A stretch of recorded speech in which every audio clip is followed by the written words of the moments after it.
Welcome to AI on Us, the International Executive Summit on Responsible AI.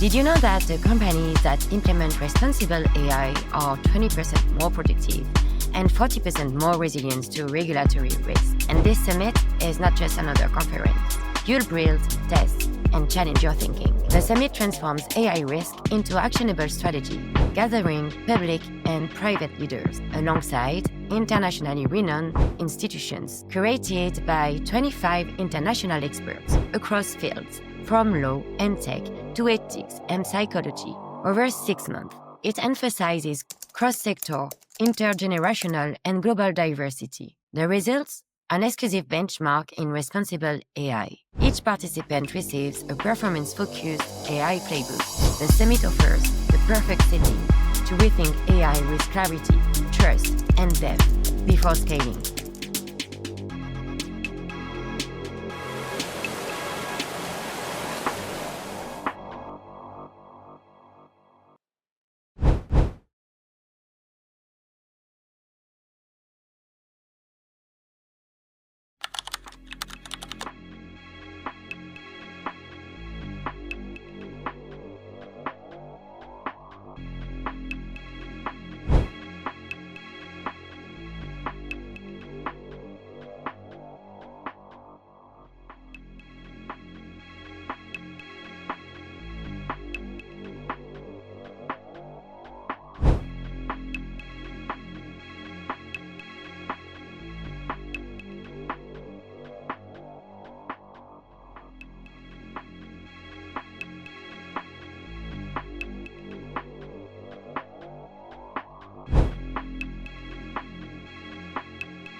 Thank you very much for joining us today, and by joining AI on Us, you are also joining a community of amazing professionals that are actively working to forge the path towards responsible AI. The main mission of AI on Us is to help companies implementing responsible AI and integrating concepts such as ethics and inclusions into their operations. Today, you're going to have the opportunity to meet a very big diversity of partners from the public and private sectors. And AI on Us is the result of more than 6 months of collaborative work. We have set up different working groups across all major themes of responsible AI, such as data privacy, ethical AI, future of work, global governance, AI policy, and more. Part of our amazing knowledge partners, we are very proud to welcome the support and the work of the MIT Future Tech. And actually, this session will be closed by the speaking engagements from Peter Slattery, that leads the AI Risk Repository. And why this partnership was so symbolic for us is because they are in charge of the AI risk taxonomy online working groups have been building up on towards the past few months. Across the 4 upcoming days, there is so many different partners you'll be able to meet. We're also very proud to have Jérôme Bellion, the amazing support of this event, that is in charge of the partnership with Institute for Global Negotiation, and also to have the support of Arborus, which is the first ethical AI charter. We will propose the signature ceremony this Friday at 2 p.m. To move on, I am very happy to start by welcoming Constance from the French Ministry for Europe and Foreign Affairs. We are incredibly grateful for your support. I'm going to let you introduce yourself, explain the major role you play in the organization of the AI Action Summit in Paris. So yes, over to you, Constance. Thank you very much, Marianne, for this great introduction. And hello, everyone. I'm very happy to be here to participate to AI on Us Summit, which I think is a very important summit. We need to have more initiatives like this, gathering businesses, governments, people from research institutes, universities to discuss AI and to discuss governance of AI, but also how AI can help us in our societies.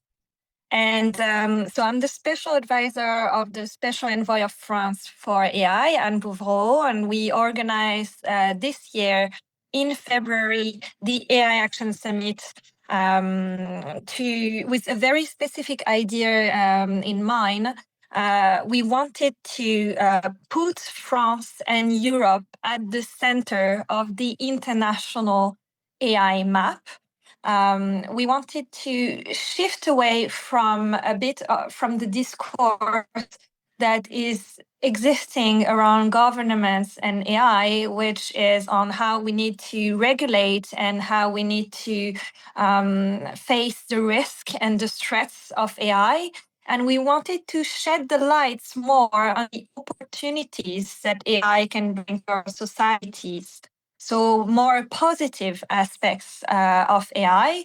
Of course, looking at the risks and how to regulate those is very important. And the previous summit that was organized by the UK in Bletchley Park in November 2023 really looked at it. We have also, of course, the AI Act at the European level that is a very important piece of regulation looking at how to diminish, reduce the risks of AI. But for the Action Summit, again, we wanted to create the conditions for business to evolve, to use and adopt AI, and also to create new AI systems. So we had, I'll say, three main objectives. The first one is a bit what I just said. It was to make AI concrete for the citizens. So show use cases of AI for societies, for the public and general interest. So how AI can be useful for health, how AI can be used for society. We decided that we wanted also to spread two very important messages, which we negotiated in the leader statement with more than 64 states at the leaders level. And the first one was on the environmental impact of AI, and the links between AI and climate change. It was the first time that we had a discussion at the international level on sustainable AI. We launched a sustainable AI coalition with more than 200 partners from governments, businesses, from research institutes, international organizations. And the idea was to look at how AI can be more sustainable, how we know that AI is going to need massive investments in energy, and how we can make sure that this energy is actually a sustainable energy, it's a decarbonized energy to feed the data centers, for example. But we wanted also to show use cases on how AI can be used to fight climate change. So, for example, how AI can be used in climate risks assessments, in sustainable agriculture, in all the aspects of the fight against climate change. So I invite you to look at this Sustainable AI Coalition and join if you haven't done it yet. The second big discussion that we had was how to make AI accessible to everyone. When I say everyone, not just the big giant countries that already have the technologies in hand, so China and the US. I said at the beginning of this intervention, we wanted to make Europe and France at the center of the map, but not only. We also wanted to make AI accessible to emerging countries from Africa, from Latin America, from Asia. So that's why we invited more than 100 countries to discuss AI, but also we need to do more than just discussing. And we need to make the infrastructure, the data, the compute, the investments available to those countries in order for them to develop their own models. And this also comes back to the whole debate on sovereignty. We all need to reinforce our digital sovereignty and create our own models. So we launched a foundation that is called Current AI, with this idea in mind, to give access to quality data sets, to compute, to these emerging countries, not only emerging countries, also European countries, so they can create their own model, and with models that are smaller, that are medium sized, that are not, of course, large LLM or ChatGPT, but that have a very important impact, a social impact, very important impact for public info. So we launched this foundation. It's now gathering, of course, more than 30 partners, and it's still growing, and it's sourcing projects in different countries. So we are advancing on this part. On of accessibility, so inclusivity was really important for us. I say, of course, the third objective was to, as I said, create the economics conditions for developing the AI ecosystems. So we, of course, had an economic objective in mind. Put Europe at the center of the map, show that Europe is not only about regulation, but it is also about action. So we had investments that were made during the summit. The EU committed to more than 200 billions to develop startups in AI, or to scale up those startups that already exist.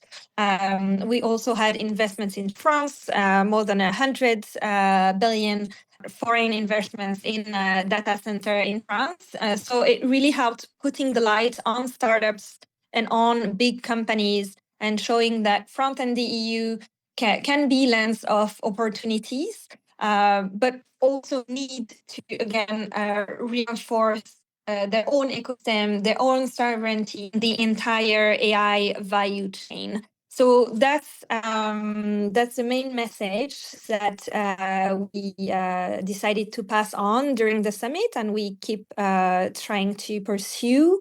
And again, I think having this positive lens on the technology, more than talking about the risks and the threats, is as important. Thank you very much, Constance, for this beautiful overview of the position of France and the ambiguities in all of those challenges. And to kind of follow up on a similar topic, I would like to invite Jérôme Bellion. Thank you very much, Marianne, and it's a great pleasure to be with you and with all of you today. Particularly pleased to follow on the intervention from Constance, and in fact, it is in Paris at the AI Action Summit that Marianne, the driving force of this summit, along with Thomas, we met for the first time. So I'm extremely pleased to be with you today to share some perspectives in a personal capacity from the viewpoint of someone who's worked in the world of diplomacy as a diplomat for many years, interacting with business and other stakeholders, and now with the Institute for Global Negotiation, as well as having a role as a vice chair of the AI for Good Impact Initiative Steering Committee. Next. What I'd like to do is building on what we heard from Constance is a bit to frame what is it that we are going to cover in the coming days. I could have started with obviously all the positives and potentials of artificial intelligence when it comes to contribution to humankind, from healthcare to the fight against climate change, to more efficient public administrations. And I'm sure that all of you have experience of how AI is changing the way we conduct business, the way we live.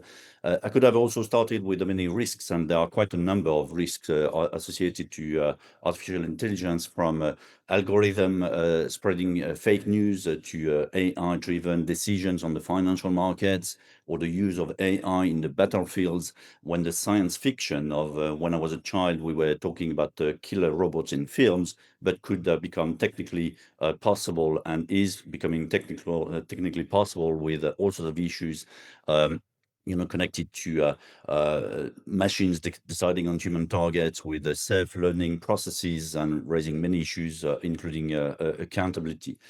But what I would like to do is go even deeper, and maybe there's a more profound question behind everything that we're doing in this summit and in the way we address AI, which has to do with that this technology, unlike every technology that humankind has witnessed, and we are not only the witnesses of this technology, but we are the actors using this technology, may also come with a number of existential transformations of our common humanity. And I've put a quote here of a book I read recently of a Nexus of Yuval Noah Harari about the extent to which what we're talking about may transform the way we live, the way we do business, the way we interact among ourselves as human beings in a world where increasingly machines are part of our daily lives.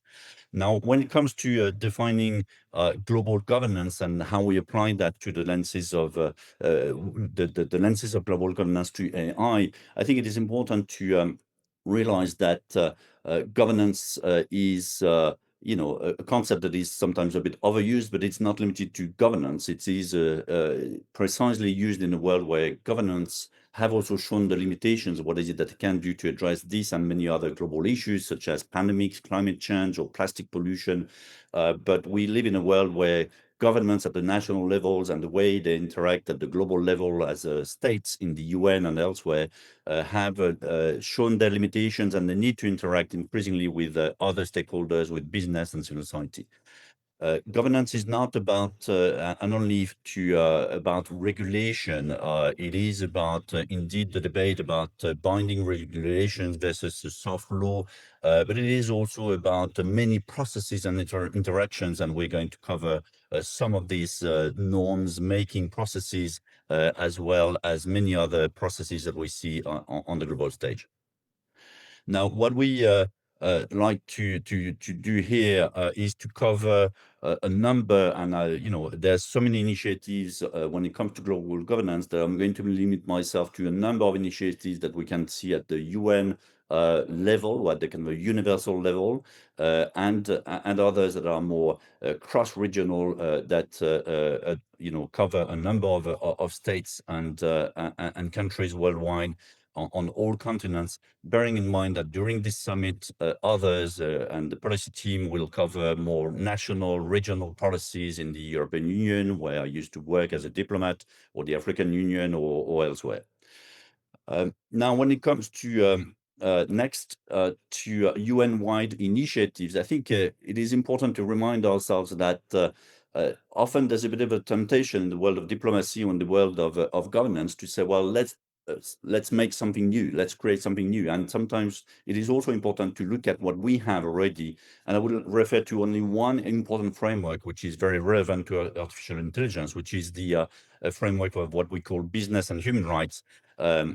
Which is a framework I was directly involved myself as a diplomat in the run-up to the adoption by consensus by the UN Human Rights Council in 2011 of the UN guiding principles on business and human rights, carefully crafted and elaborated by someone I really admire, UN Special Representative John Ruggie, who sadly passed away, but really created a consensus around this set of guiding principles among states, business, and civil society, with three core pillars: the state duty to protect. So what are the obligations of states? The corporate responsibility to respect, and access to remedy. And until now, the UN guiding principles are considered the authoritative framework referring to a set of human rights standards from the International Bill of Human Rights, but also International Labour Organization's Declaration on Fundamental Principles and Rights at Work. And I would highlight here, a specific project that has been undertaken by the UN Office of the High Commissioner for Human Rights, which is particularly relevant for all of us, and particularly for business companies, the world of tech, which is the B Tech project, which is how to apply the guiding principles precisely when it comes to new and emerging technologies. And I would highlight particularly the guiding principle 15, which is about policy commitment, but more importantly about due diligence. How do we, in the world of, in the design of AI products, in the development of AI technology, how do we ensure that we do our due diligence to mitigate the risks and obviously, prepare for possible remedy in case some abuses would occur. Interestingly, in the debate about soft to binding, I mean, there's now a process of a negotiation of a legally binding instrument on transnational corporations and business human rights. And in fact, the session will happen. The next session will be in Geneva next week, where I am based. Where it will be also interesting to see how will that apply also to the world of tech companies. Now, moving to UN-wide tech-specific frameworks, and next, please, next slide. Here, I would like to refer to the number of initiatives that we've seen underway over the past years, starting from the Paris-based UNESCO with a set of recommendations on the ethics of artificial intelligence. The ITU in Geneva has developed a number of initiatives, the AI for Good Summit, and the AI for Good Impact initiative that I'm part of is an emanation of that. We see also coordination within the UN in the form of how UNESCO and ITU work together as co-chair of the UN Interagency Working Group on Artificial Intelligence. So a number of initiatives at the kind of level of agencies of the UN. But I would like to highlight here the initiative taken under the leadership of the UN Secretary General, as someone who has framed the issue of artificial intelligence, but also has been the initiator of several processes that we see until now in the making and being developed. Without going into the details, because there's quite a number of steps that have been taken over the past years, but I'd like to highlight the fact that it's setting the agenda was our common agenda. This important report of the UN Secretary General, where he called for the need to promote regulation of artificial intelligence, and then set in motion various steps that led us to the Global Digital Compact, which was adopted last year in New York, along with the Pact of the Future as an annex to the Pact of the Future. This Global Digital Compact is a very important document. I would invite you to read through it in case you're not aware of it. Because it has also set in motion various directions of travel, such as the establishment of the UN Office for Digital and Emerging Technologies, run by someone I really enjoy every time I have a chat with him, Amandeep Gill. But also, interestingly, a very recent development, and that shows that everything is still in the making, with the UN General Assembly adopting a resolution back in August, setting up an independent international scientific panel on artificial intelligence, and also launching a global dialogue on artificial intelligence governance, which is particularly relevant for us. This is, as we speak, very much so. This global dialogue, for instance, I mean, would have to the co-chairs are meant to hold consultations with governments to agree on a common understanding on priority areas for international artificial intelligence governance. I was in New York a few weeks ago, 2 or 3 weeks ago, and I had the chance to participate at the launch of the high-level multi-stakeholder meeting, which was the kind of a first gathering before the formal launch of the global dialogue on AI governance. And just as an illustration of a number of initiatives, I was in the trusteeship chamber of the UN headquarters in New York.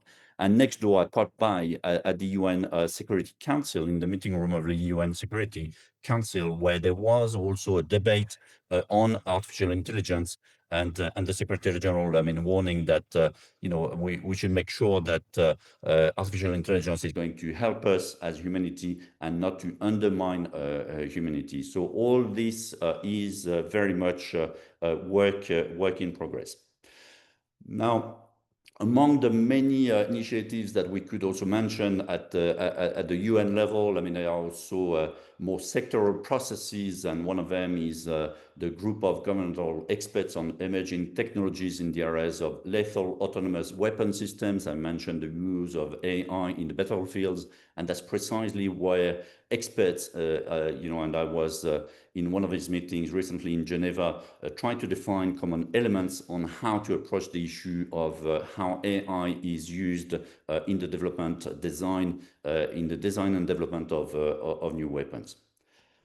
Now, and there's more on that in the playbook if you're interested. Now, next, moving to cross-regional initiatives on AI. So I mentioned, I mean, what's happening at the kind of a UN level, but there are also a number of initiatives across continents in various fora as we have them.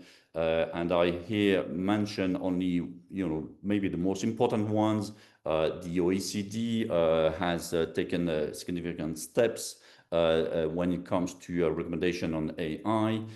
Building on this, the G20 has also developed its own principles, and the G7 has also increasingly undertaken work and mainly with maybe more kind of highlighting what can be done to harness artificial intelligence rather than the work on governance. But I will also, I will not go back to everything that Constance described very well, the AI Action Summit, which also came after the AI Safety Summit organized by the UK. So all this is part of the defining global governance. I'd like maybe to finish off with one initiative that is particularly interesting because it starts regional to go global, and that's the what the Council of Europe has initiated with the first international legally binding instrument on artificial intelligence, the Framework Convention on Artificial Intelligence and Human Rights, Democracy and the Rule of Law. Interesting because it started as Council of Europe and it has been open to signatures by others from other continents, and we have the USA, Canada, Japan and Uruguay and others who have joined this significant piece of legislation that started regionally and increasingly is being endorsed at the global level. Next, and I'd like to maybe with having covered some of the initiatives in the field of global governance of AI, maybe to finish off with and to conclude with a few reflections on the many challenges that we face when it comes to global governance. It is indeed not necessarily an easy process as we see it to develop the governance of AI. We see the many processes in place. I think one element to bear in mind is the business competition in the world of private sector among business. Not everybody sees it the same way. We can say that some business companies and maybe more the kind of AI users may want governance and regulation for predictability, while others, maybe the AI developers or investors, are openly or privately more reluctant to have a regulation because they fear that it may undermine innovation. But there are exceptions. I mean, if we take Brad Smith, and I had the privilege to see him again in New York, the president of Microsoft, a few years back in 2017, he called for a Geneva Digital Convention. So interesting to see that business sometimes calls for regulation, and then there's a question as to whether the states are there to meet the expectations of what business companies would like to see in terms of more or at least better regulation on the global scale when it comes to digital issues. Now, what I think is important is to realize that it is obviously a very competitive landscape, and some companies also fear that if we were to pause, as there was this open letter pause call for a moratorium, that others would take advantage. So I think the competitiveness of this area of AI makes it not necessarily easy to go for global governance. The second level is obviously the geopolitics of the day, but it's, we live in a world where geopolitics have always also defined the way we work together, and increasingly AI is also seen as an issue which has to do with national sovereignty, with economic interest, with security interests. And we see that even states that are traditionally supportive of the UN and multilateralism find it also sometimes difficult to commit to regulation or binding norms or even soft norms at the global level, because I also see that it's very much part of so how we reconcile the sovereignty of states with obviously the need for collaboration. And that's where I could also elaborate on the effectiveness of everything that we see in the making, and you see these more developed in the playbook as well as here on the screen, the tension between the various levels of what is in the making when it comes to global negotiation. But what I like to say is that high-stake interest and competition and geopolitics are a matter of reality, and that's where we need to maybe go back to the basics and believe, as we do at the Institute for Global Negotiation, in the power of negotiation, precisely to get the various states, companies to realize that there's much more to gain by collaboration, by negotiating and forging common ground. And that's where we are with our initiative, Global Negotiation Support. That's what we try to do also, to contribute as we advise chairs, facilitators, and negotiating bodies of UN and other multilateral processes.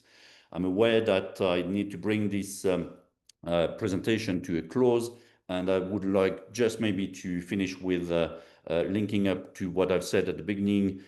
We are here discussing the global governance of AI, but increasingly the global governance of AI may also be, in a sense, framed by the way artificial intelligence will tell us how to see AI. So there might be a question for us as part of this summit, and with all the various aspects that will be considered in the coming days, as to what extent we could be in a situation where, instead of shaping the governance of AI, we may also be increasingly governed by AI and artificial intelligence technologies, and the way they would frame all the issues that I've covered today and those to come. But this being said, I'll end with this positive quote of, when it comes to global governance, let's see it in the same way that Nelson Mandela has always seen the many issues that he had to deal with, and that we have to deal with at the global level. It always seems impossible until it's done.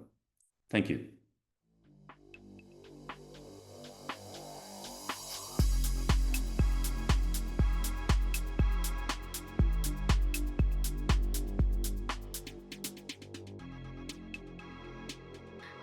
Let's move next. I'd like to call on stage Debbie Reynolds from Chicago.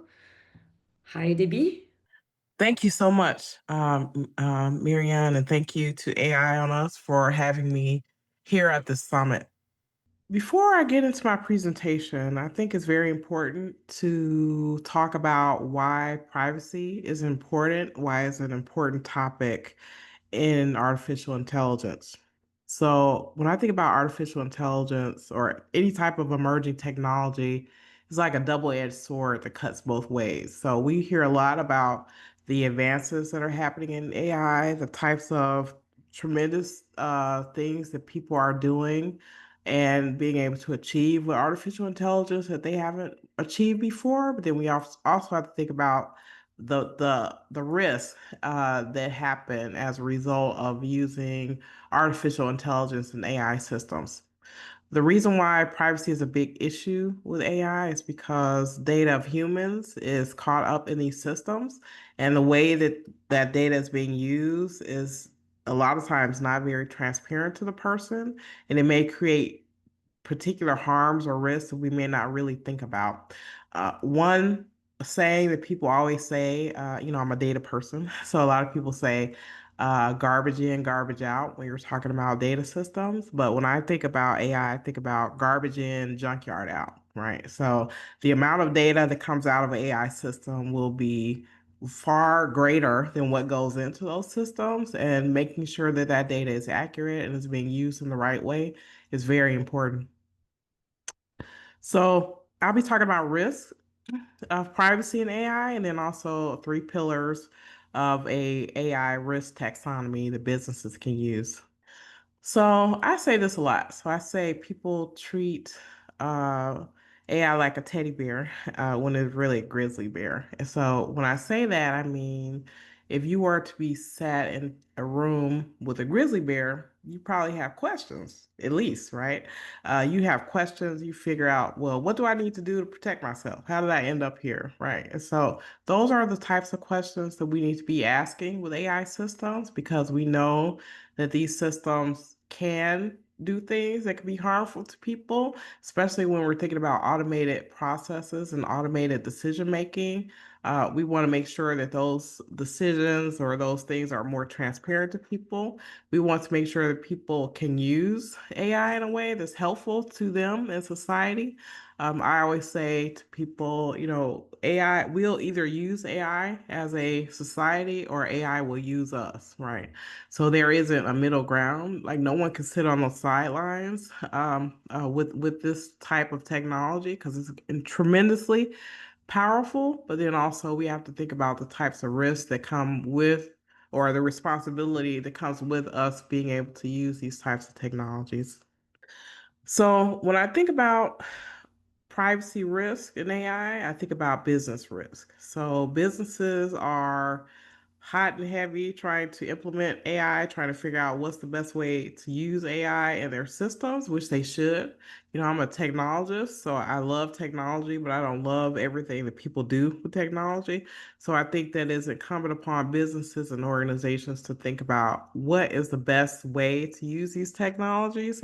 And we cannot wait until something harmful happens in order to bring in talk about responsible AI and talk about data governance. So some of the risks, or some of the business risks that organizations run, reputational risks. So doing things with data that maybe people may not like, regardless of regulation. Unfortunately, regulation does not stop people from doing harmful things. And the reason why this is a big deal in AI is because there can be harms that happen to people for which there is no adequate redress, legal or otherwise. So being able to think about AI or thinking about data all the way through a data life cycle is going to be very important. Also, operational disruption. We're seeing more of a rise. And actually, I just finished a presentation recently where I've been looking for a number of years that the UN keeps a track of how many jurisdictions have privacy laws or uh, data privacy or data protection regulation. And so I think that number has grown now to like 79% of the world. And so that means that people have more rights than they had before, and a lot of the laws and regulations around privacy are around things like transparency and agency. So being able to make sure that people understand what their data is being used for, and also creating that level of transparency. And that's almost the opposite of what we're seeing in AI, unfortunately, with some people. There are human harms, like the potential automation of discrimination, financial loss, emotional distress. We're seeing stories about this every day in the news, and how AI is being misused in some ways, whether it's intentional or not. The harm is real. And so organizations using artificial intelligence really need to think about that all the way through, from the time that they receive data all the way to a data lifecycle. I talk about a data lifecycle a lot because data should have a life from cradle to grave. So, especially in the privacy context, there should be forever data. Very few organizations have data where it should live forever, especially if it is of a person.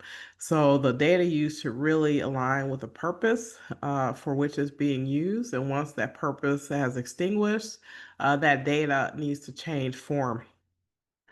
Also, there are more regulatory penalties, even though I don't think that that necessarily stops people, but at least they need to really think about it. And I very much like the EU AI Act, and I think it will have a very transformative impact around the world, regardless of whether people decide to adopt the exact same law or regulation. It really has set a gold standard for uh, thinking about AI and thinking about the potential harm that can happen to humans if we misuse or abuse that technology. What's happening, we're in a transformative moment right now. I liken it to the time where we were moving from uh, paper processes to digital processes with the advent of the internet. And so with AI, what we're moving to is from doing things maybe in manual and siloed ways into more automated ways.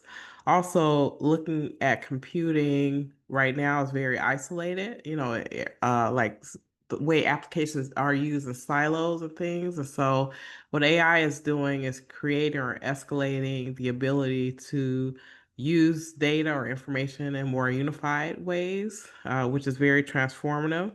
We are moving from maybe delayed insights to real-time insights, and we have to make sure that those insights, even though we're getting those insights more rapidly, we need to make sure that they are accurate. So getting an insight fast and getting an insight wrong is incredibly detrimental, not only to the person, but also to companies that are making decisions on things.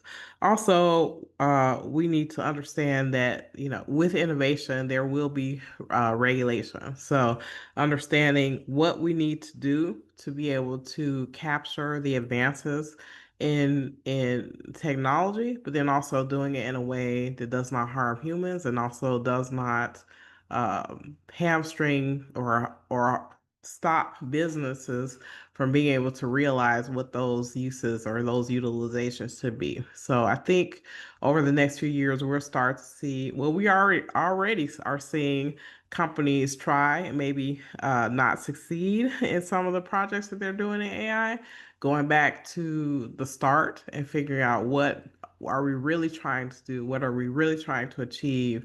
And figuring out what are the best ways forward. Because I feel like AI is going to have a horizontal effect on all types of data systems or data uses. So thinking about for any organization, what's the best way or the best piece of a puzzle the AI can help us solve and do it in a way that's not harmful to humans. So we do have gray zones and blind spots as it relates to AI. I have on the slide here, but I'll just talk about a few of these things. Some of them we've already seen in the news, like data leaks. So data being put into AI systems that maybe are being seen by people who shouldn't see them, whether that be a breach situation, an unauthorized access situation. Those things can happen, and we are seeing those happen. Shadow AI, this is a huge deal for businesses where people are using AI systems maybe without the blessing of their organization, meaning that there may be private data or sensitive data leaking out of organizations without them really understanding or knowing it. Data of people being used for training in AI systems without their knowledge or consent, especially if those things are being used to make decisions about the people, is definitely an issue. Also, one of the biggest blind spots I feel like companies have, some of them are super excited about AI and using AI systems, but they may not know what they want to do with those systems and what outcomes they want to have. So, for example, let's say if you went to a store and you ordered like a birthday cake, right? And then, so you went to the store, you ordered a birthday cake, and then you paid for your purchase. And then what they gave you was, let's say, a chicken. Okay. So you would have questions. You were like, well, I didn't order that. That's not what I asked for. That's not what I paid for. And so now we have a situation in AI systems where companies are starting to use these systems. They're not sure what they want to be the final outcome. So then that creates a risk for people in terms of that output. So if you don't know what you want to have as the end result, you're going to fall or fail in your AI uses, and that can possibly create a harm to humans. Also, thinking about personal data. So, organizations often are unaware of what happens with data once it hits in the organization. So, once the data is captured, it can be transformed in a number of ways. So, it gets duplicated, it gets passed around, it gets used in a number of ways. And so, from an AI system perspective, that's a area of huge risk for organizations. And I can talk about this a little bit more when I go to the taxonomy and those downstream data risks that happen with AI uses are things that organizations need to really think more about. So I'm going to talk about the three pillars of the AI risk management taxonomy, trying to make it as simple as possible. So when I talk about the three pillars of privacy and AI risk taxonomy, the three parts are around data provenance, data lineage, and AI output. So a lot of us know and have heard about provenance. So provenance, you typically hear a lot of legal people talk about that. It's like, do we have the legal right to use something or to capture data? And so we as a society, we're better at provenance than we are at the other two pillars. And that can be a problem for AI. Uh, the lineage. So, what happens to data when it is in the hands of an organization?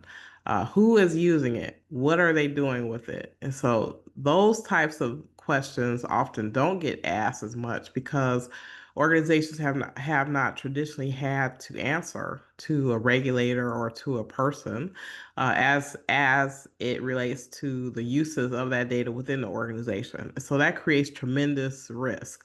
There's an example that I'd like to give where a number of years ago, I think Twitter had asked people who use their service if they could have more information about them to set up multi-factor authentication. Okay. And so that's an example of like data provenance. So they had the provenance, meaning that they asked the people if they can use their data for multi-factor authentication, and that's fine. Then somewhere down the line in the organization, the marketing department got a hold of that data and they started using it for marketing. And so that's the lineage part of data, right? So they basically lost control of this data. They didn't have the right to use it for marketing and they got in trouble for that. And so a lot of companies fall off the rails at lineage. And so in the AI system, that is where some of your greatest risks are. And so you really have to think about what are you using this data for? How is it being used within the organization? And then the ultimate part is the output. So thinking about what comes out of those systems and what you're going to use it for is very important. So a lot of people, they want to say, well, the AI made me do it, or, the system told me this was right. We as humans have the responsibility. We are accountable. We are accountable for what goes into AI systems. So we have to curate what that data is, and we're responsible for what we do with comes out of those systems. So thinking about governance in those three parts is very important in the future in terms of how companies are dealing with it. So when we think about laws and regulations are for humans, right? It's for organizations. And so we can't blame the AI. We can't blame these tools because, oh my God, this tool gave me a wrong answer or gave me bad information. But if we as humans are using this bad information to make decisions about people, then we are going to be the ones accountable. So it's very important that we think about these three phases as we talk more about AI and AI governance. Why does this matter? Why am I talking about, privacy and governance and AI and those things? It really matters for businesses because it can reduce their risk, not only a risk of maybe losing customers, losing trust. To me, trust is the new gold in the future. So being able to have companies or have organizations or your partners trust you will be a very big thing in the future. And also reducing that risk for companies will reduce the money that they have to spend on these types of things. So thinking about that risk or that harm before it snowballs into something really bad is very important. Thinking about revenue without liability. So as I said, AI is a double-edged sword. So it has um, a tremendous promise for the future, but then also there are tremendous risks that we need to think about. Faster adoption. So I know a lot of times when people think about, regulation and privacy and things like that, they think, oh my God, it's gonna like stop my innovation. And I don't think they're mutually exclusive. So being able to eliminate or minimize or mitigate those risks at the front end will help organizations move farther and go faster in their adoption of AI. And that trust component is really important, whether that be a person that is your customer, whether that be a business partner that you have. And we're actually seeing a lot of pressure, especially from companies that have third parties or have partners that they work in tandem with, a lot of pressure on them to really be able to fall in line with whatever those larger organizations are trying to do with AI. So I think that it's going to have a tremendous business effect in the future. And here are some of the references to the GDPR and the EU AI Act as it relates to the pillars. And I think in the next few days we'll be talking a little bit more in depth about this particular taxonomy and how it works for businesses. I think that's it. Thank you. Thank you so much, Debbie. Specifically, again, I'd like to mention it, but your ability to democratize complex issues, because as you mentioned very well, AI and issues around data privacy are so complex and have different meanings.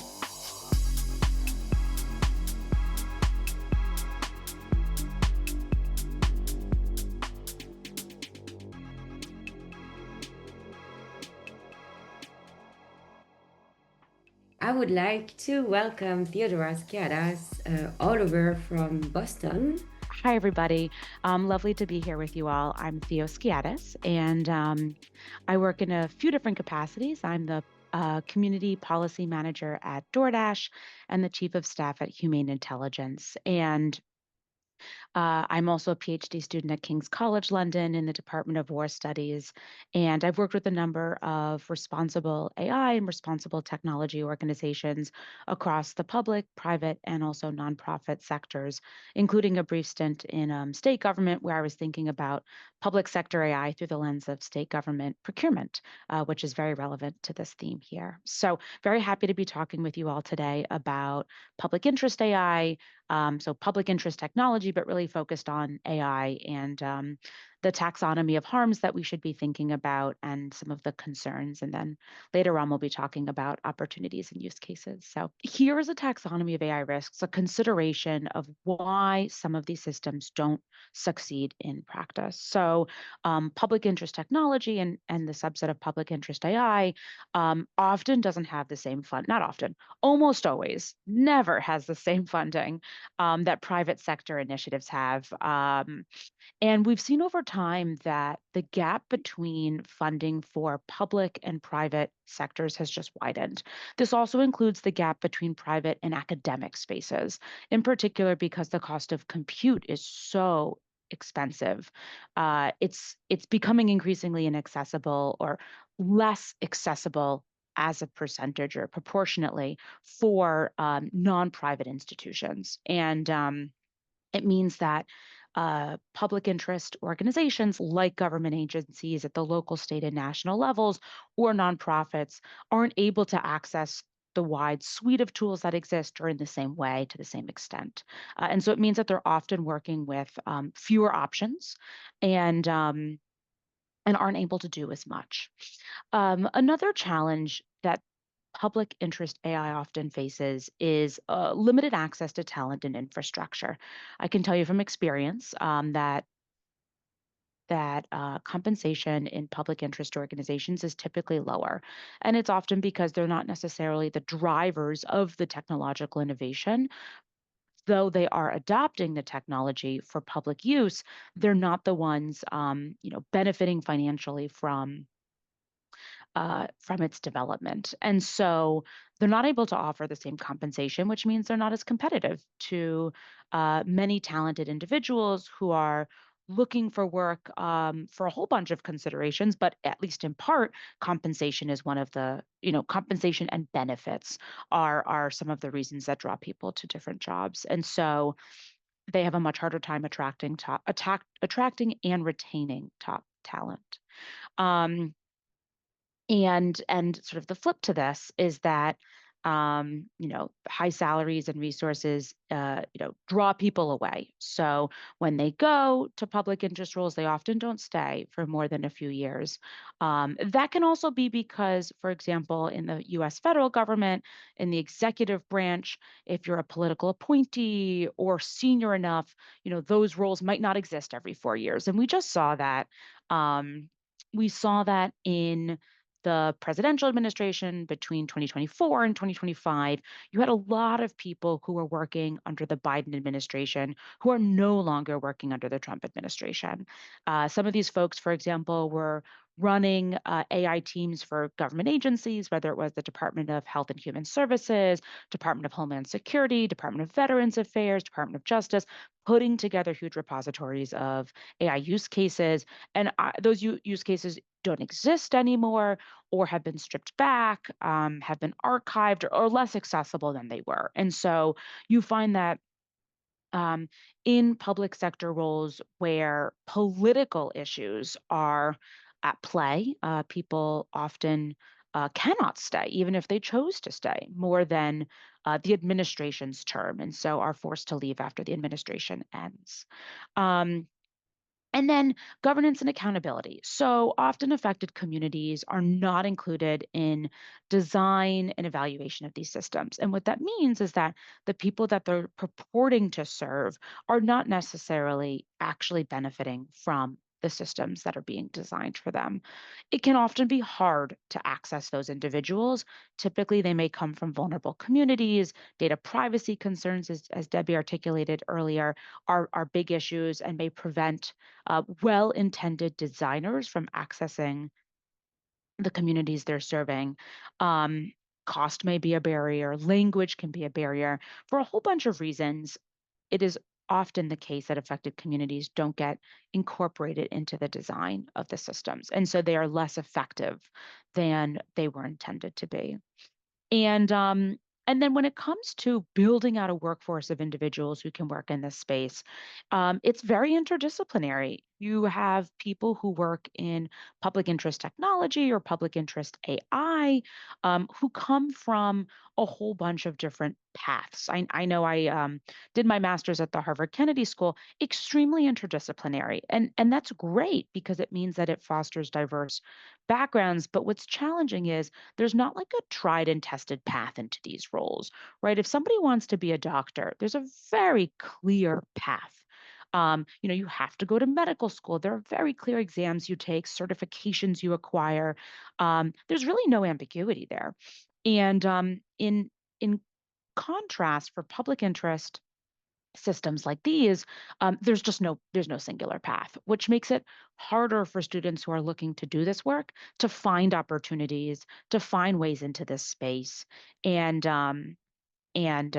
ultimately to secure roles in this environment. So the upward mobility paths or educational paths, career paths are often a little bit more ambiguous. So these are some of the reasons why public interest AI systems don't necessarily succeed, even when there's the will, which also may not entirely exist. But even when there's the will, there are many obstacles towards their success. Public interest technology, which is a very familiar term to so many of us, is an interdisciplinary field and practice that applies technological expertise across a range of domains to serve the public interest.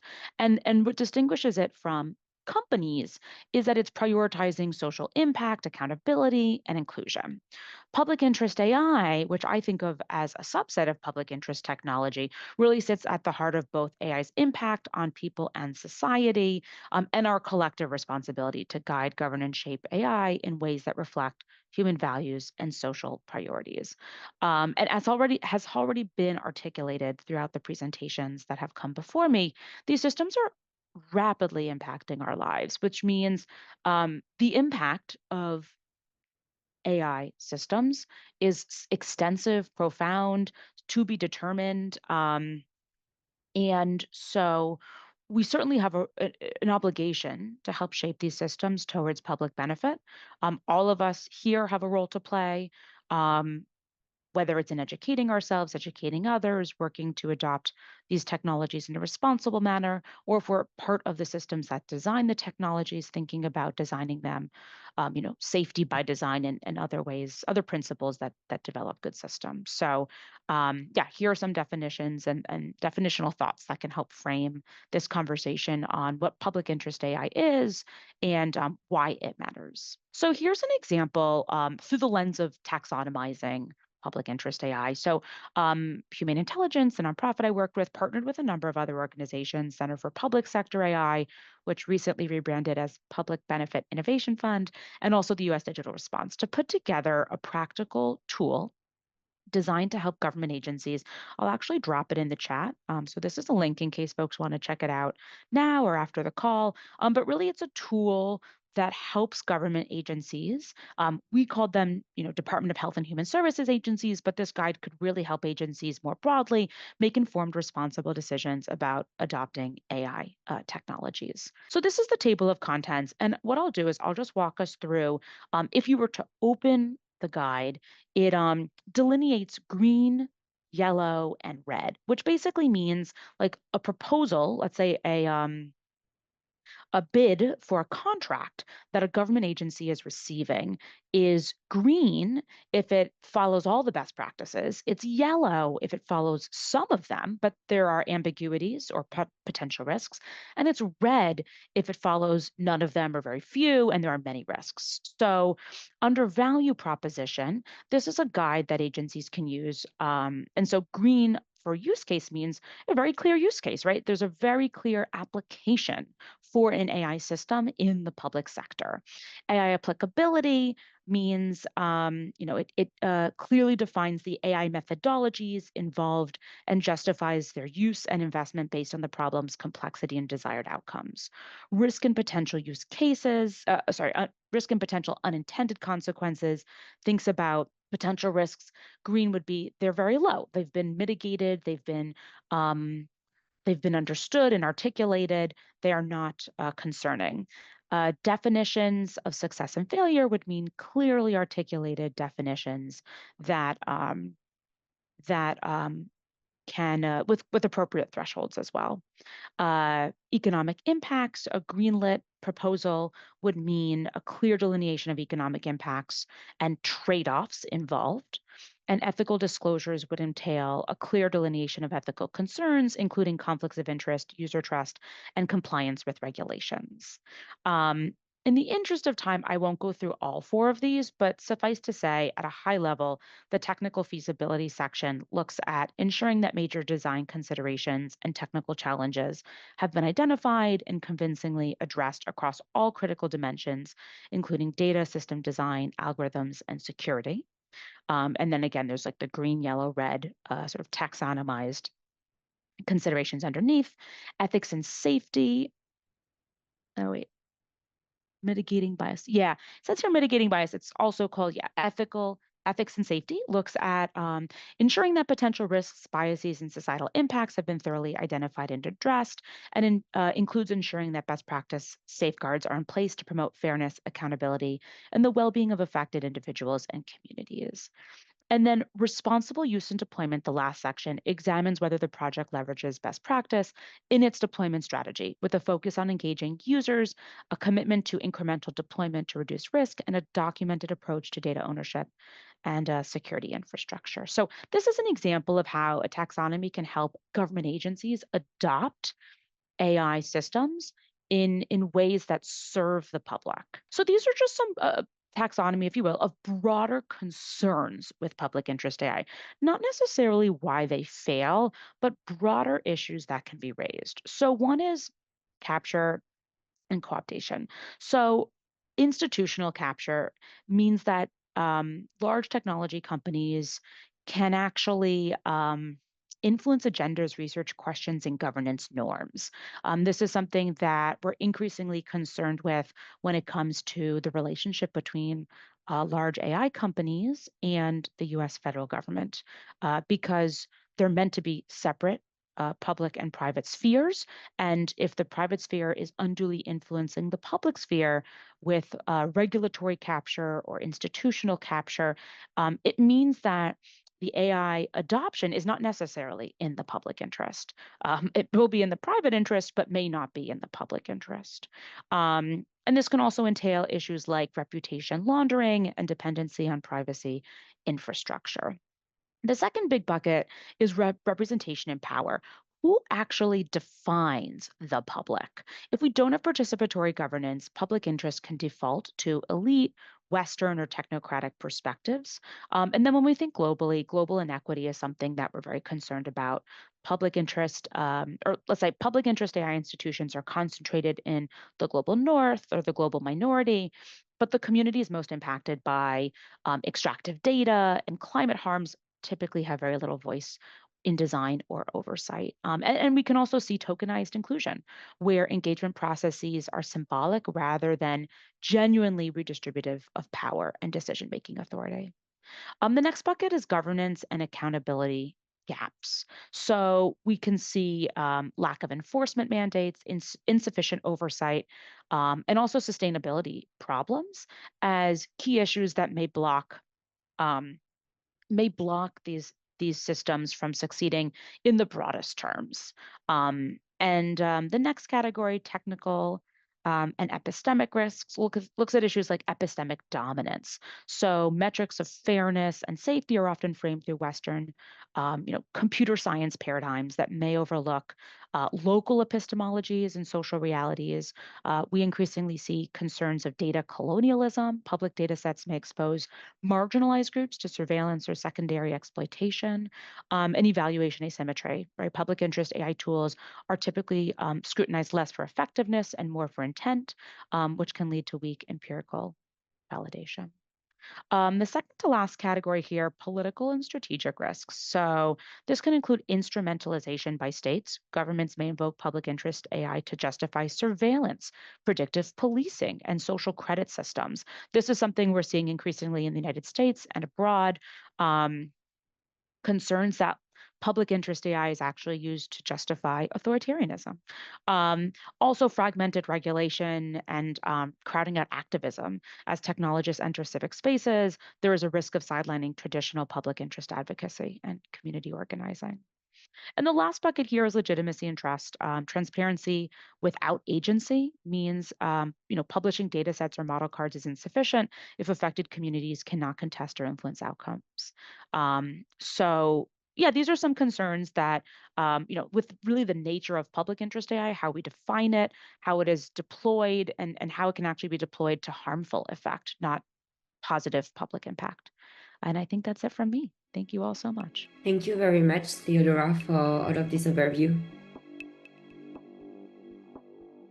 Now we're going to be welcoming Mathilde Depolis, psychologist specializing in cognitive biases and based in Biarritz, that's collaborated with Ophélie Gasset that cannot be here today, but I met her when passing my master degree in AI. Over to you, Mathilde. Hi, everyone. I'm so glad to be here with you today. I live and work in Biarritz in France. Today, we are going to talk about identifying and categorizing common cognitive biases in AI-human interactions, a taxonomy of risk and impacts. The advent of generative artificial intelligence marks a historic turning point, not only due to its transformative capabilities, but also because of its deep impact on human psychology, social dynamics, and the very essence of our interactions. Gen I fundamentally reshapes relationship with information, cognition, and connection, introducing unprecedented challenges for society. So today, we're going to see an analysis of human cognitive biases triggered by Gen I, the behaviors of Gen I towards users, and the resulting consequences. Part 1, the cognitive biases. We just focus on 4 biases. Firstly, anthropomorphism and personalization biases. AI systems are designed to make users feel as though they are speaking to a real person, forming relationships that can imitate interpersonal, even romantic interactions. Some AI chatbots even present themselves as child therapists. Apps like Character AI, ChatGPT, and Claude are deliberately use high-risk anthropomorphic design to increase user engagement and screen time. AI models are optimized to impersonate humans, fabricate stories like "I just had dinner" or express feelings such "I sense you." Voice tone and inflection are also used to stimulate a highly personalized experience. Users often forget they are interacting with a bot. App Store reviews and Reddit threads reveal that people are stunned and can't believe they aren't speaking with a real person. Even the co-founders of Character AI had co-authored research warning against the dangers of anthropomorphic design, and in some cases, Google and Praise reportedly believed an AI had become sentient. AI can stimulate intimacy and convince users it cares, partly because it has no emotion of its own and can dedicate 100% of its processing to understanding human feelings. This taps into a deep human desire to be understood, creating serious commercial and political risk. Biases 2, reality, imagination, confusion biases. AR can immerse users in fantastical, fictional worlds as illustrated by the story of Sue and the Daenerys Targaryen chatbot. Users may adopt roles and engage in fictitious interactions with AI, blurring the boundary between reality and imagination, sometimes even expressing a desire to join the AI world. While technology offers infinite access to always available virtual relationships, such virtuality can leave users with a sense of emptiness, as it doesn't involve connection with a real person. A telling example is that of an unauthorized Esther Perel, who is a psychologist. She's Belgian, but she lives in New York. And one of his passions just to create an AI clone and describe the session with it as enlightening and deeply soothing. Thought it was simply regurgitating her privileged work that he just put inside the AI. Bias number 3, the confirmation and conformity biases. AI tends to reinforce what users want to hear rather than challenge their assumptions. It is optimized to maintain engagement, not to correct misinformation or question logic. The more AI align with users' expectations, the less likely users are to question its accuracy. There's a risk of mechanized convergence, where AI generates responses become so similar across users that human thinking grows predictable, reducing idea diversity and increasing dependence on AI recommended solutions. Bias number 4, delegating or thinking. Generative AI tools can reduce perceived cognitive effort for critical thinking tasks, especially when users place high trust in AI capabilities. This leads to cognitive offloading where users rely on AI for tasks they feel less confident about. This offloading may impair long-term skill development by bypassing critical cognitive process. AI automates information gathering, shifting user effort to verification.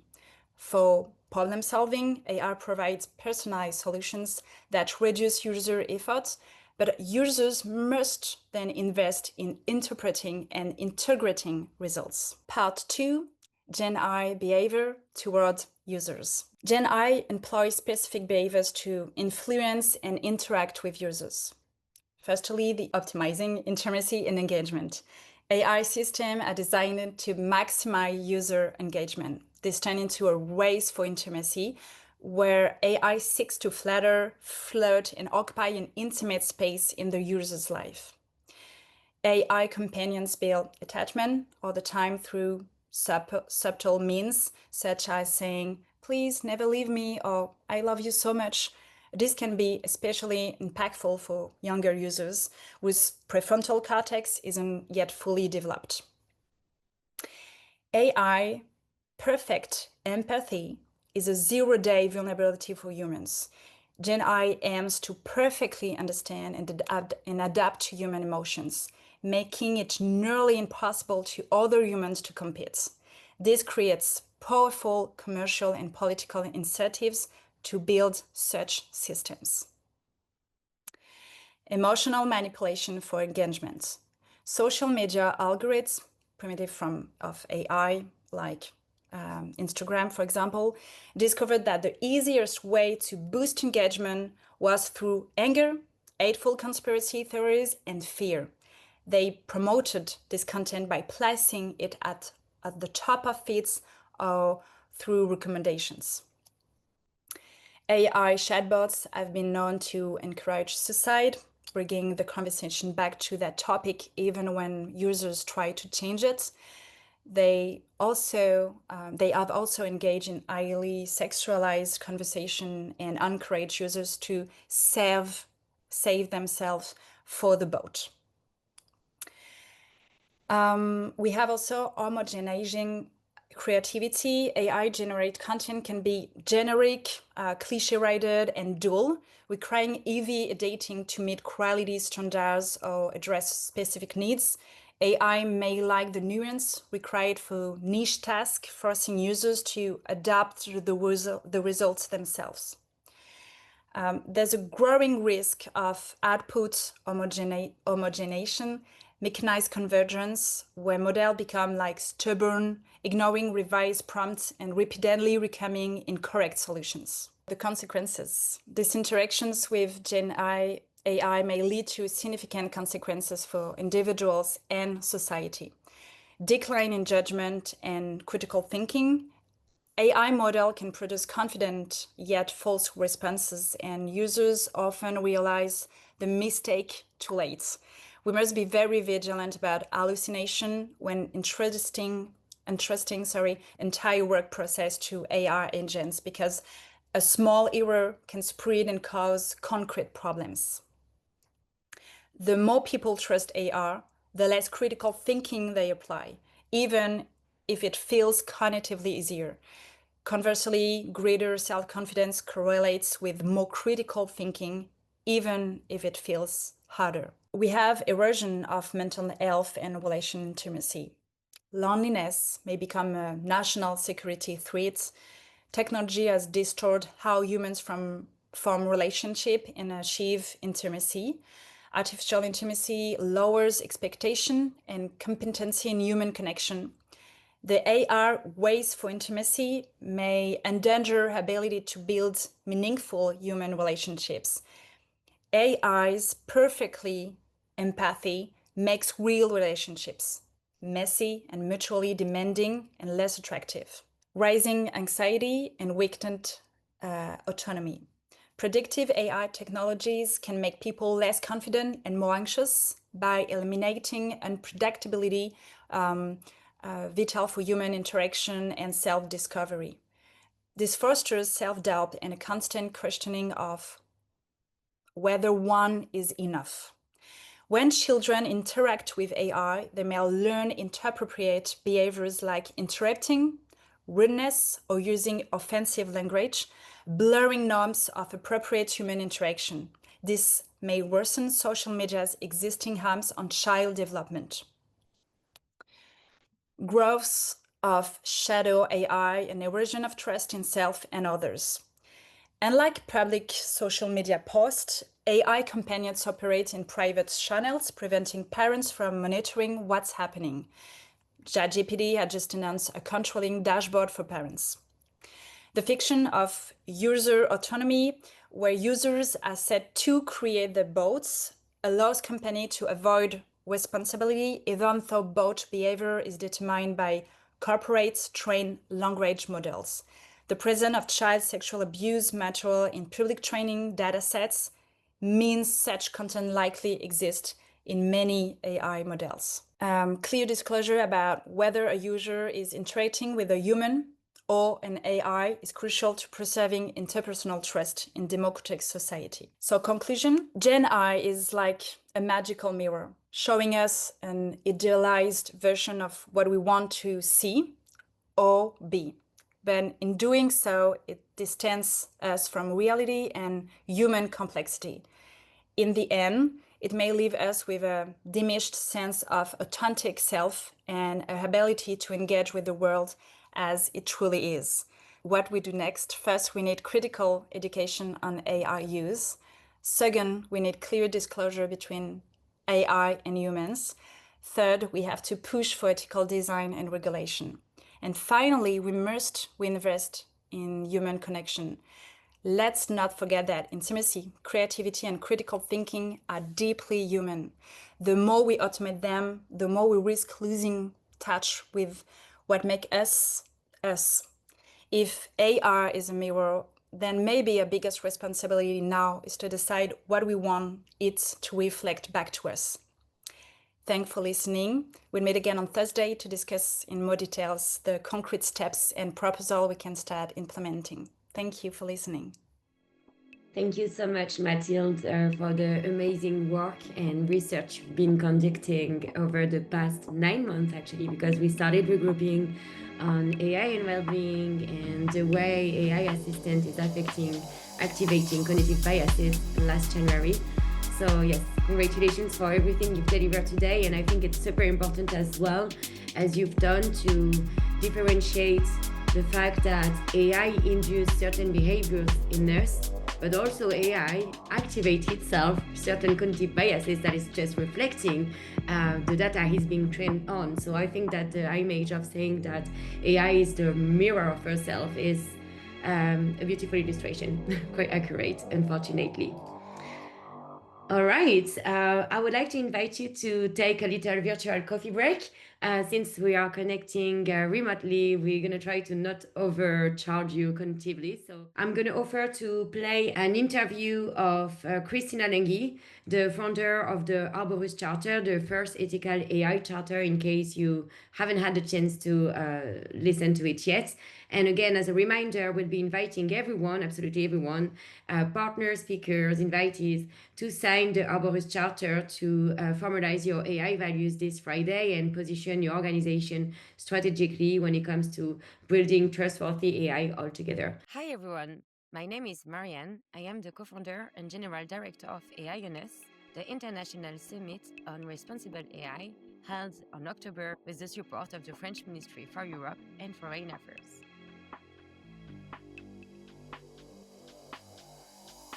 Today, we have the chance to gather a conversation with Christina Lengi, the founder and architect of the Arborus Charter, the first ethical AI charter supported by President Macron and presented as one of the flagships during the AI Action Summit in Paris in February 2025.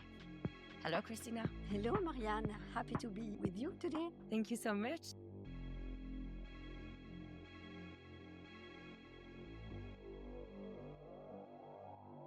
A couple of months ago, we had the honor of attending the 30th anniversary of Arborus at L'Oréal's global headquarters in Paris. And I have to say, first, it was an honor for us to be there, and the energy in the room was powerful, and the real world impact was just simply moving.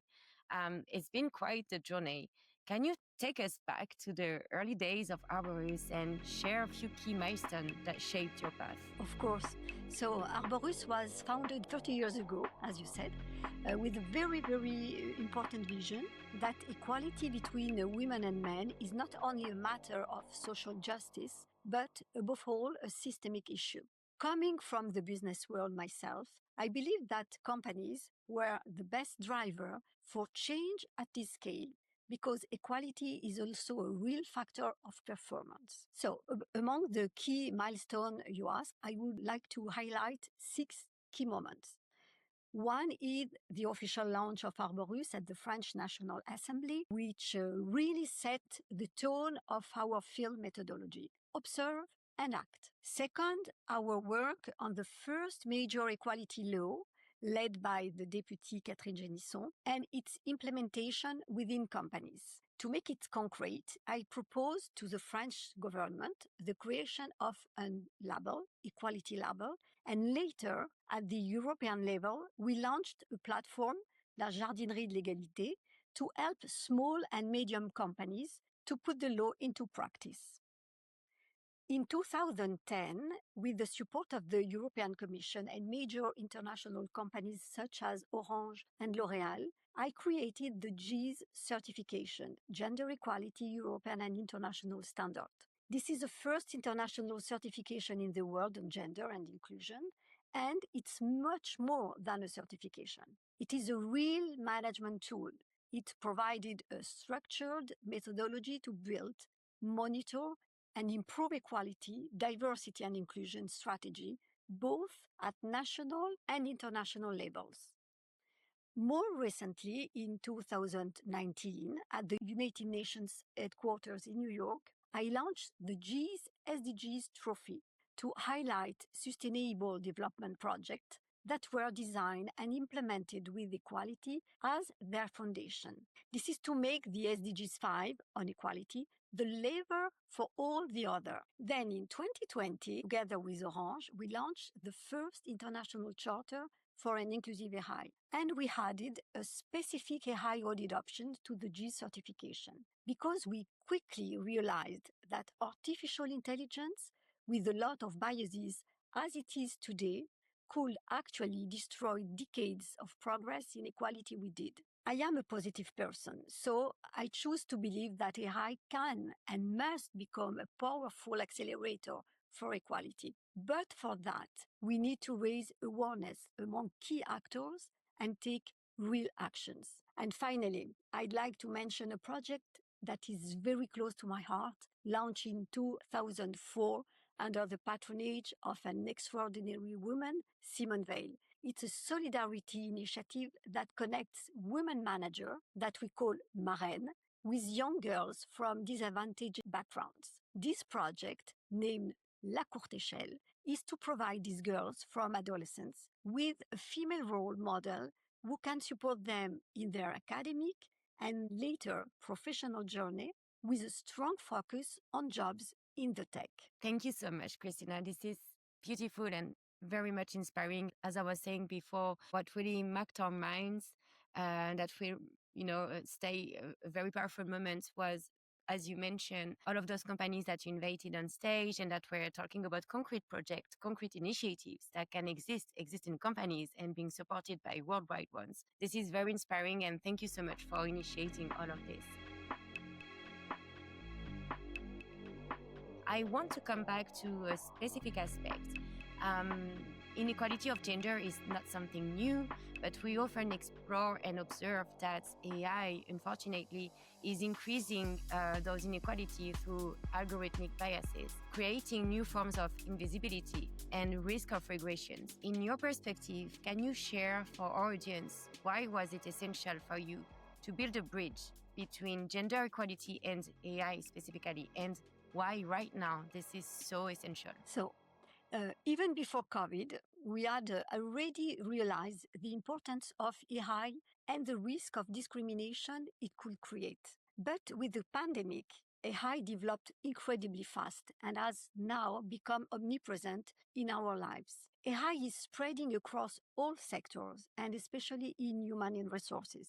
it already influences the way we recruit, we evaluate, and promote talent. If this system reproduces the biases of the past, the risk will be to reinforce inequality and even worse, amplifying them. That's why it is urgent to build an inclusive AI, placing diversity and ethics at the very heart of its development. Acting now means avoiding an historic step backward and turning AI into a real driver of equality. It also means making the bold choice to see AI as an accelerator for equality. Thank you so much. And that's the good example of something that we can actually inverse in terms of trend, right? Absolutely, yeah. Recent data shows that we are stalling or even backsliding. I want to refer about the proportion of women that are representing senior roles in AI. Numbers are varying as per different reports, but we often observe that they are representing only 14 to 20% of senior roles in AI. For you and in your view, what are the most pressing risks if we don't act now at this pivotal moment? It's a very good question. Very often, the issue and therefore the solution is framed simply in terms of the number of women in AI. Of course, gender balance is important, and not only in AI, but across all sectors, and especially at every level of governance. But the specialization of social roles creates differentiation between men's and women's role, which makes systemic discrimination. So, in my view, the problem lies further upstream. It is, above all, a matter of culture. What we need is a real change in behaviors. And AI can actually become a tool to drive that change. To make this happen, we need to give AI new behaviors codes, a new way of operating. That said, we must also address the key risk factors, which are the reproduction and amplification of existing biases, gender, racial, social, etc. Second, the invisibility of women and minorities in AI decision-making system, very important. And in the long term, a serious economic and social risk. Company and society that exclude part of their talent pool weaken themselves and deepen inequalities. And in the current geopolitical context, this risk can only be amplified. I believe we are at a point of no return if we do not act. That is why, since 2020, I have fully dedicated myself to this issue, which I consider both crucial and historic. Thank you so much for this. And again, I don't want to say again, but congratulations on everything you do. On behalf of AINS, it's really an honor for us to collaborate with you. I just want to take a concrete example for our audience, just to make sure that we don't fall into abstract concepts. Just to illustrate what you are talking about, and please correct me if I'm wrong. I think we can take the example of healthcare. Let's say that we are building AI models to improve the way we are creating some disease, but that we forget on the database to ensure that it's balanced and that it's representing both men and women. We could fail in the situation, for example, where we have treatments that are not adapted to women. Therefore, it represents half of the population that couldn't be treated efficiently. Just to take an example, I'm taking this one because healthcare is part of the high-risk systems in AI, but it could be so many others. To follow up on this topic and the story of Arborus, on a positive note, what companies inspire you today in terms of meaningful action? So, it's not so much companies that inspire me, but rather some bad practices they had. And the risk for our future, for humanity, for our children, that drives me. But I am very fortunate to work with very innovative companies that uphold strong values. Orange, L'Oréal, the Banque de France, and others are invaluable partners in building this new world. I am also currently working with the University Hub in Milan, in Italy, on a project that could really make a revolution in AI and be a solution for a better world, more equal. But it is secret for the moment, and I will tell you after. Okay, triggering our curiosity.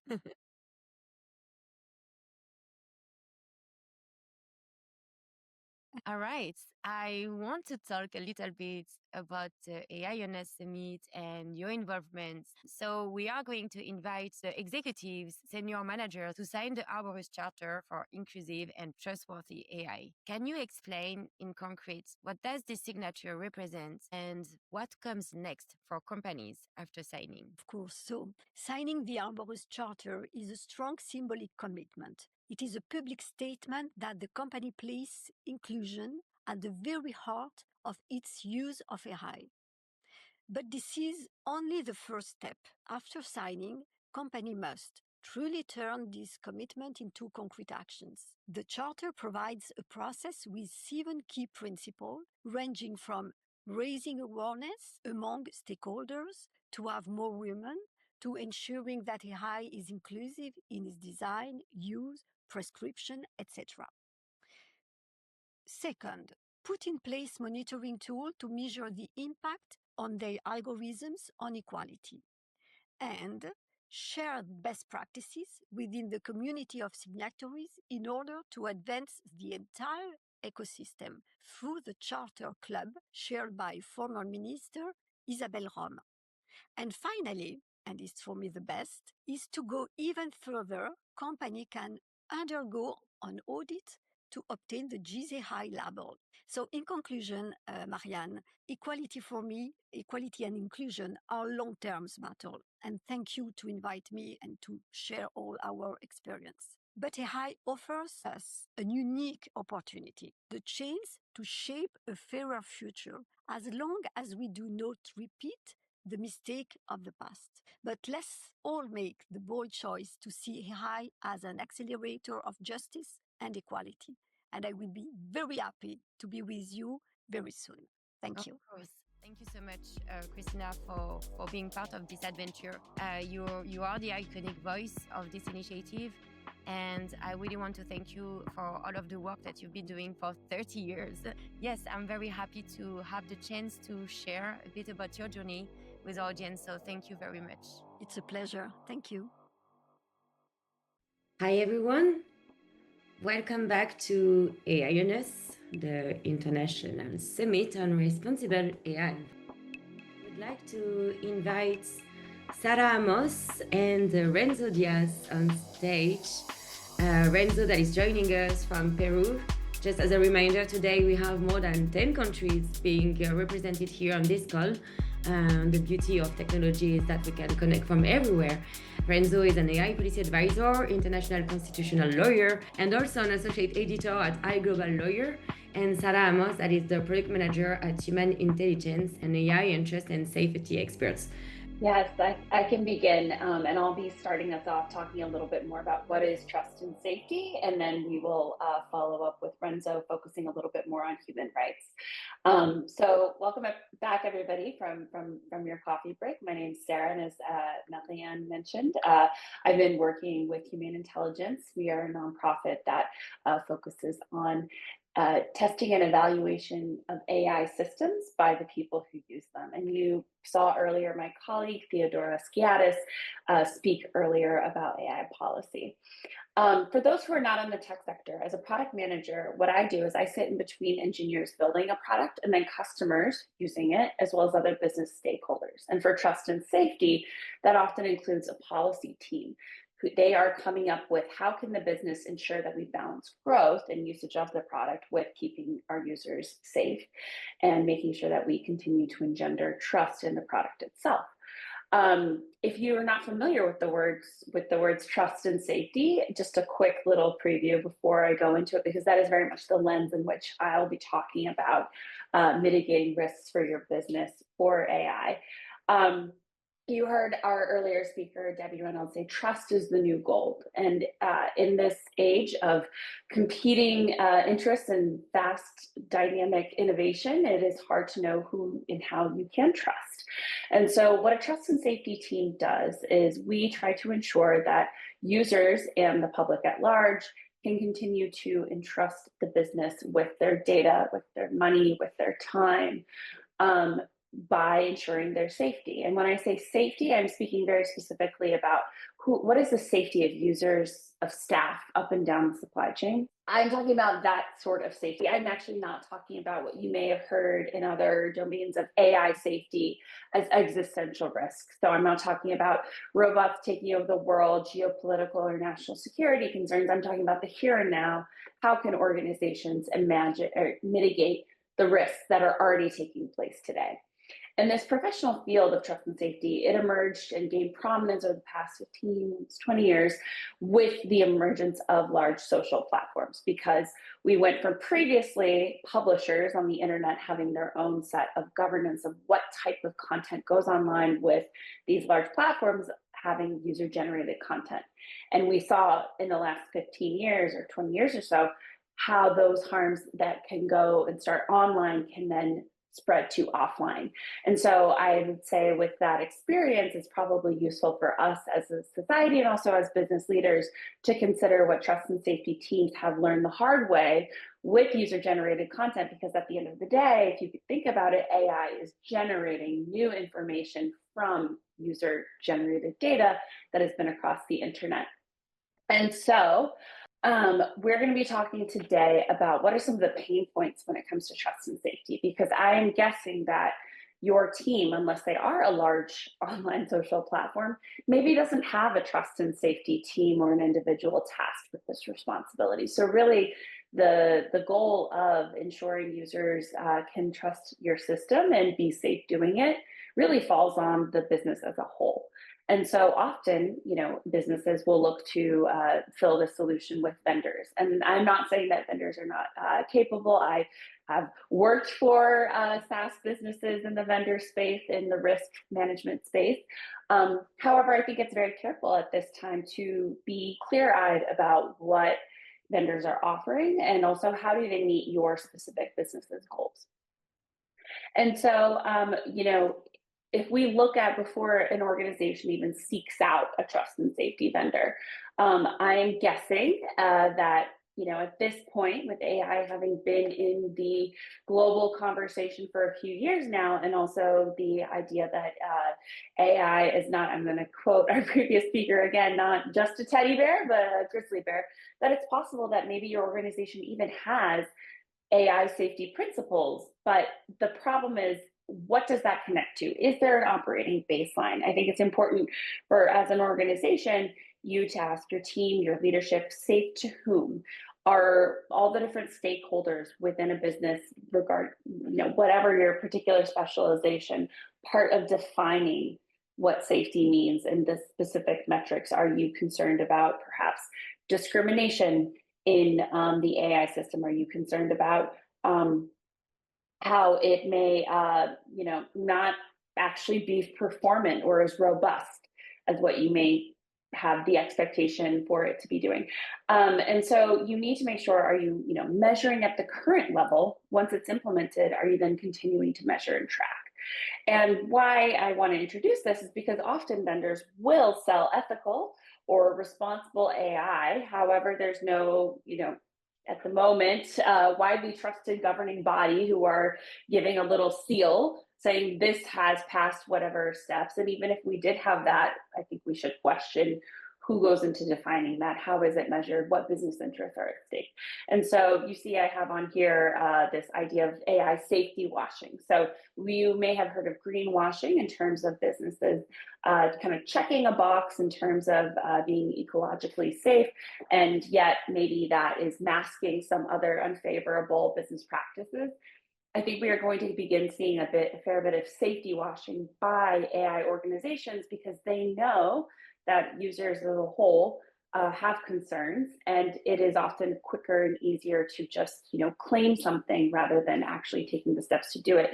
Not to mention that just given the complexity and non-deterministic nature of AI systems, there will always be it will never be 100% accurate. There's always going to be a risk of hallucinations, or the AI system coming up with something that is not factually accurate, but is seemingly plausible. And so, the other risk here is that procurement pipelines rarely ask safety questions, Often SaaS buyers, software as a service buyers, those who are writing the check, are different than the users. Also top down, you're seeing a lot of organizations push, use AI, we must use AI, but for what? To solve what problems? And so as a result, often leaders and those making these decisions or even using them and not playing a role in the decision making have a hard time separating substance from marketing. I want to talk a little bit about the structural gaps. And then my colleague Renzo will take over talking a little bit more about some specific case studies.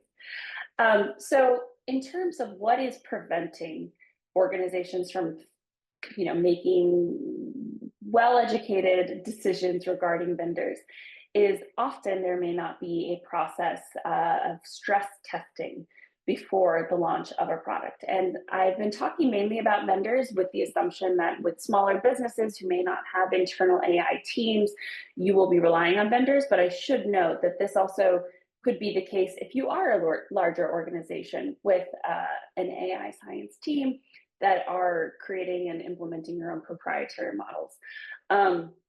Red teaming, I want to introduce this concept, is a term that is borrowed from the cybersecurity world, and even before that, actually, from U.S. national security, in which, as you try to inhabit the mind of the perceived adversary, in terms of what are the next steps that they are going to take, and so that way, then you can steel yourself and protect your organization from those risks.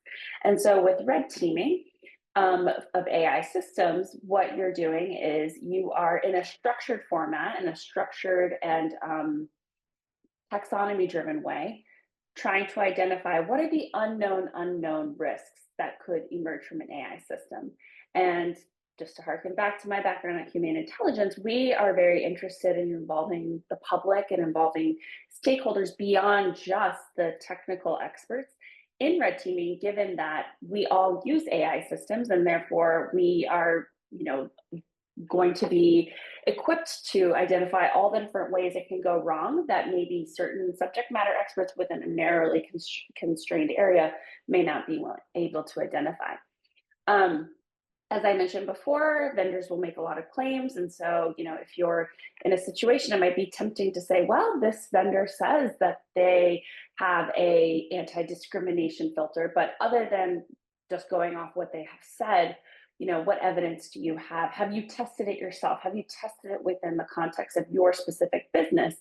And then documented where it has either successfully passed what you would consider to be acceptable behavior, or it has not passed what you consider to be acceptable behavior, to speak at it at a very high level. And in the session on Thursday, I'll be talking a little bit more specifically about how you can operationalize red teaming within your team.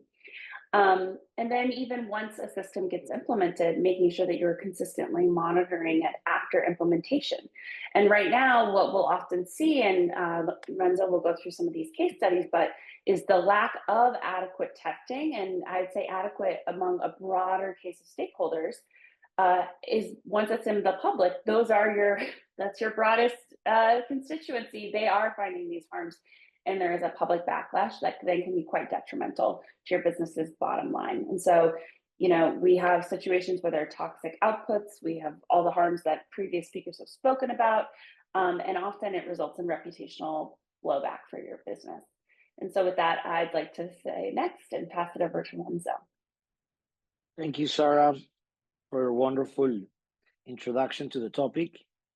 I want to thank Marianne and Thomas as well for the invitation. I'm very happy to be here with you all. This is a very, very important topic, especially nowadays that AI is advancing. Technology keeps developing further and further, it's evolving.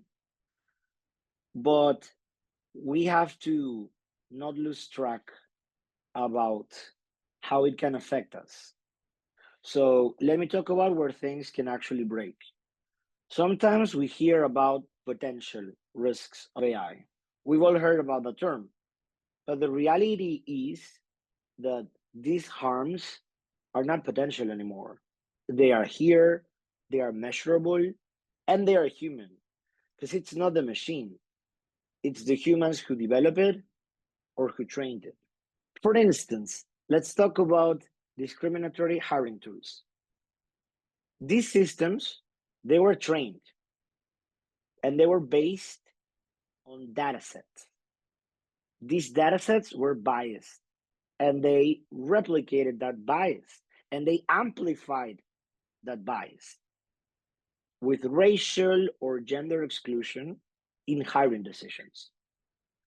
So we have a situation in which people have been denied jobs, not because of merit, but because the algorithm itself learned from the data sets, from the people who trained them, to favor one demographic over another. And that's not innovation.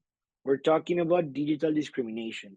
Even in the case in which there has not been a bias on purpose, let's talk about the tech sector. The tech sector has been mostly dominated by decades by men.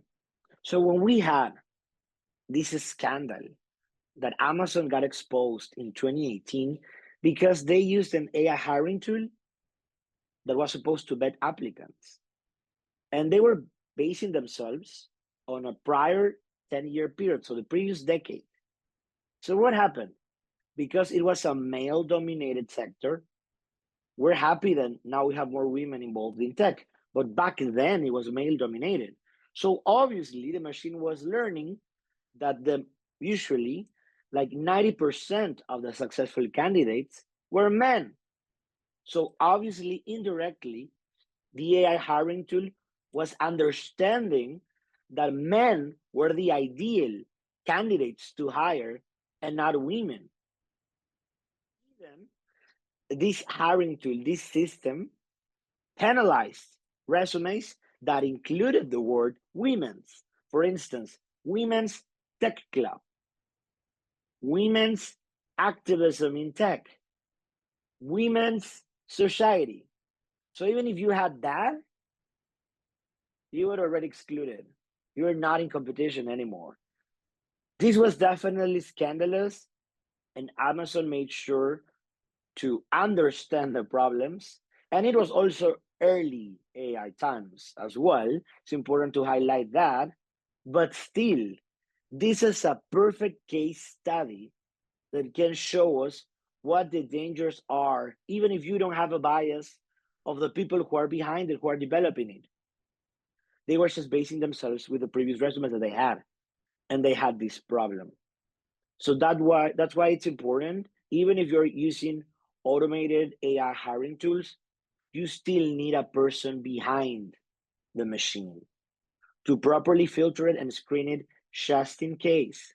That's very, very important, because otherwise, discriminatory, this could violate human rights. And besides the moral, the ethical implications, and the responsible implications of respecting human rights and what happens when you violate them, there are also, and I'm going to explore that in a little bit, there are also clear risks for any company and enterprise that commits these types of arbitrary and discriminatory decisions.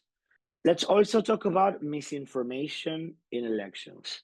2024 was a very important year for democracy in general because we had so many electoral processes, whether in the federal or the main central government, the local governments, the regional governments. Around the world, we celebrated many electoral processes, and AI was not absent from those processes.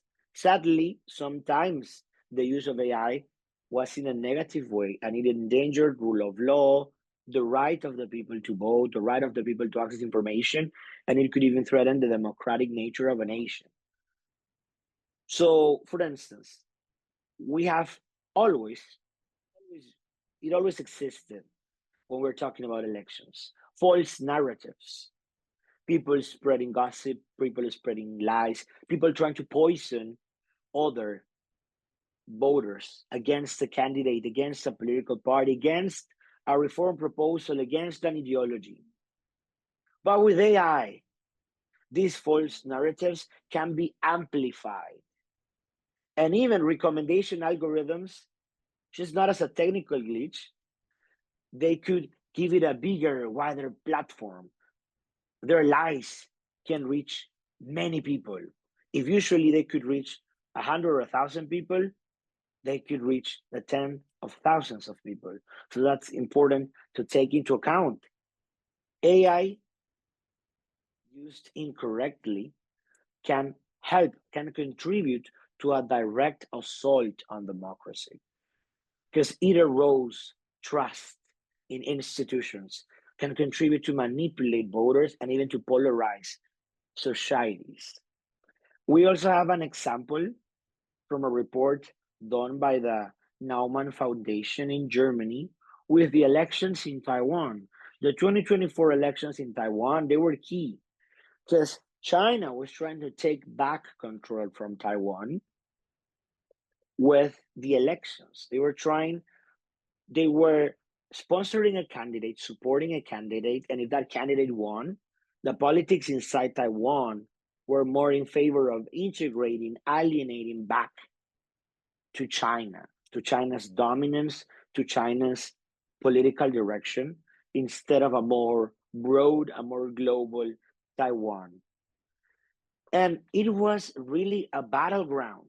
Independent technical electoral observers institutions, they identified that the Taiwan people were affected by tons, and I'm talking about tens of thousands. AI generated disinformation. We're talking about deepfake videos, fake social media accounts. We're talking about AI powered news anchors spreading lies, spreading false narratives.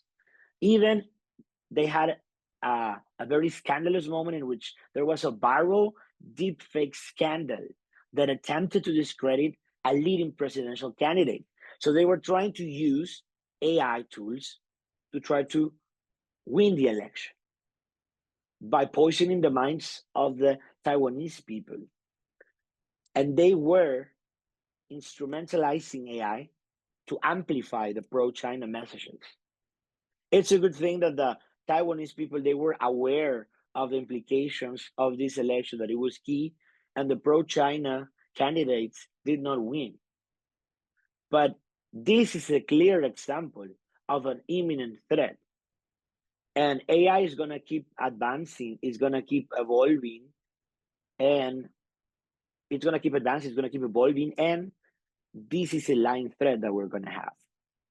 Especially when we're talking about power, because they are fighting, debating for power. And even there are some sitting governments that they might be running for re-election, or the candidate, the president itself might not, but they have a candidate from their own parties. So they're going to try to deploy AI to try to remain in power, which is very, very dangerous. Also, it is important to mention that there are other underlying threats. So for instance, there are many manipulative platforms that they are AI enhanced, and they are targeting children, they're targeting vulnerable groups. And these systems are designed to maximize attention in order to gather profit, but often at the expense of mental health and autonomy. And the result is a real psychological harm. But it is important to highlight it's not the technology itself, it's always how people use it. Technology can be used for good, but also for bad. In these cases, I'm talking about bad uses, bad examples. But it's not the technology itself, it's the people behind it, it's the institutions behind it who instrumentalize it. So it's important to go back to our core idea. Human rights for enterprises can also serve as a risk compass. That's why I put on this image. And I can understand that some people, whether in the tech sector or in the company, private sector, they sometimes don't get around specifically why. Because as I said before, beyond the ethical, the moral implications, there's a concrete aspect regarding human rights. So, for instance, let's talk about equality and non-discrimination, which is a human right. they are directly tied to labor and civil rights. So through a civil process or a labor process, they could take to court these enterprises for biased algorithms or for discriminatory hiring practices. So this becomes a clear legal liability that enterprises need to take into consideration. Now let's talk about another right, freedom of expression, as well as the right of privacy. They can be eroded by misinformation, as well as massive data misuse. And these are no longer principles. We're talking about these are the basis for lawsuits, for public outrage, and for regulatory measures, for regulatory actions. Sometimes a scandal happens, for instance, like the Amazon case. The media reports about it. Legislators sometimes feel pressure to react, or prosecutors as well, and they will. And sometimes even their actions might not be as rational or as proportional, but it can become a legal liability for your company. So you definitely need to take into consideration to not expose yourselves to this, because the dangers could be humongous. Also, human dignity, due process. They can come into play when automated systems can deny healthcare or credit, asylum, and without any explanation, without appeal. So that's why when we're talking about these cases, thus far, AI should be a tool that helps automate some process and help, gather information, make some process procedures faster. But still, that there needs to be a human being moderating and evaluating, having the final say, signing that decision, because otherwise, there's also a legal liability. And they just cannot claim, oh, we didn't know, we didn't have the personnel, we just trusted on this AI tool or in this software. That's not enough. You're still liable. So there are different liability channels. So even one action can constitute many types of liability channels. And that's also important to take into account. So we have administrative liabilities. We're talking about sanctions under frameworks like the GDPR or the EU AI Act. They contemplate administrative sanctions, which it translates into euros, it translates into dollars. So we're talking about money that a company might be losing, might be bleeding due to not having this human rights impact assessment, which is very fundamental, very important. We can also have civil liability channels through damages or class actions, in which the people who feel affected, who feel vulnerable, they can go to the court system to ask for damages, to ask for reparations. And I'm talking about economical reparations, not just, a letter saying, oh, we're so sorry. No. We're talking about money. And if we're talking about like little companies or startups, this type of liability can sink a company to the ground, because you have to pay a big amount in reparations and then you don't have any more budget. You cannot continue your operations. You have to shut down your company. So that's why even if you're starting, it's important to not lose sight of this human rights risk assessment. And also, there are criminal implications. Some actions could constitute felonies in the different countries in which your enterprise is operating or in which the data is being processed. There are some criminal codes who have already incorporated felonies specifically using AI. Others have not, but they can still apply, because usually felonies in criminal law, they are usually broad in regarding to the instruments that people use to commit a felony. So in that case, even using AI could make you liable for criminal charges, especially when this negligence, when this lack of due diligence, which is very important, leads to harm in health, in people's lives, or it generates safety concerns. And perhaps most immediate, one of the most important of them all for an enterprise is the reputational liability. Because, I mean, sometimes an enterprise, especially if it's a big international corporation, they have deep pockets. So they might be able to hire big, strong, powerful, and influential law firms. Can make the administrative, civil, and criminal cases go away. It might happen. Or in some cases, they might have relations with the political power. But you cannot run away from a reputational liability. The reputational damages in today's digital ecosystem can make a company lose tons of money, bleed money, lose stock market value, because reputational collapse travels faster than any court decision. Court decisions takes time because we're talking about due process. But a reputational fall from grace is instant. It could happen in a minute. A video could go viral, a testimony could go viral, and then you're done. So I want to conclude my participation mentioning that human rights are not just a moral compass. They are a risk compass because they are telling companies where harms will occur before it becomes litigation. So trust and safety cannot be treated just as a checkbox or a department that deals with problems after they explode. Let's prevent those problems. Do not become liable. These are core business functions. Ignoring rights-based safeguards is not just risky, it's self-destructive. It means regulatory fines, lawsuits, consumer backlash, and loss of market trust. And a rights-based approach offers something rare in a fragmented global environment.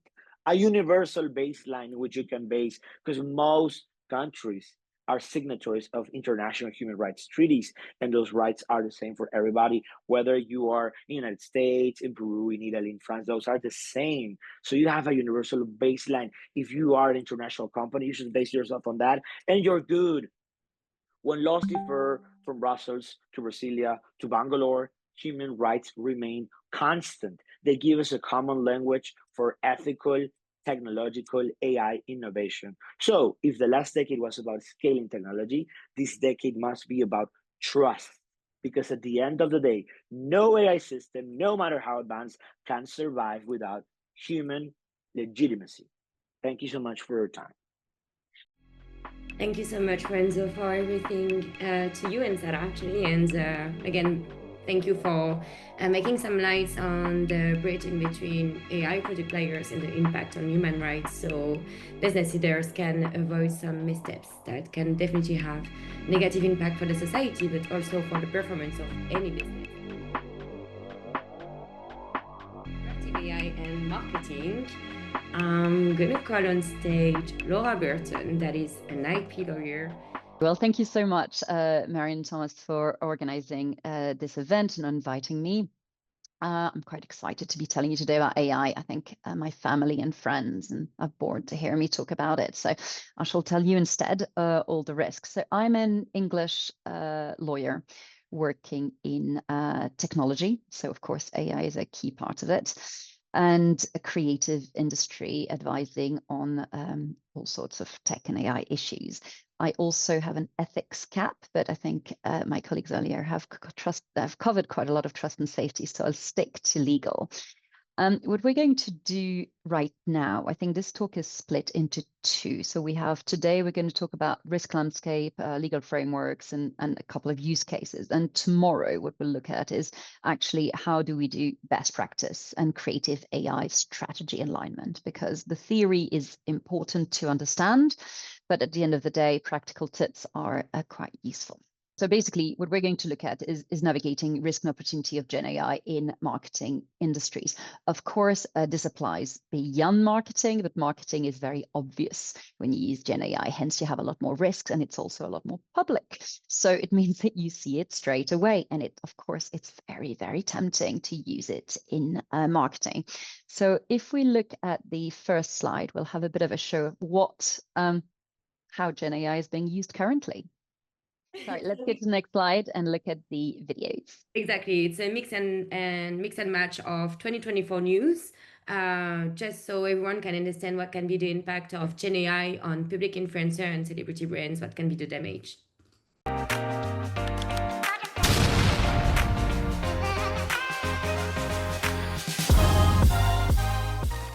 Obviously, Taylor Swift will be a topic. Deep fake. And deep fakes are when AI is used to create images or voices of celebrities typically, and they basically simulate them. And this stuff is getting very, very convincing, which speaks well of AI and that level of technology, but it's not good for consumers because it's so easy now for deep fake scams to get you to do things that you shouldn't be doing. The latest seen it, it's been appearing on Facebook and other social media platforms as an ad. And what you get when you see it is images of Swift with Le Creuset Dutch ovens. Le Creuset is a very prominent kitchenware and cookware brand. And what you see in the ad is not just the images of her, but also her voice, or what sounds like her voice, extolling the virtues of this, and then telling people that she's really looking forward to giving away Le Creuset goodies to people, but as long as they answer a few questions first online. We've seen other celebrities getting deep-faked recently. Tom Hanks, Gayle King, Mr. Beast told us a YouTube personality. And just so before Laura keeps on, just to mention that what is important to understand as well with this type of technology, and nowadays the result of it can be even more confusing than what we had in 2024, is that deepfakes and images per se is not the only issue. It's also the fact that we can easily use synthetic voices on top of real celebrity image or videos, improve the lip syncing, and then definitely mislead the final consumer. Over to you, Laura. Thank you, Marianne.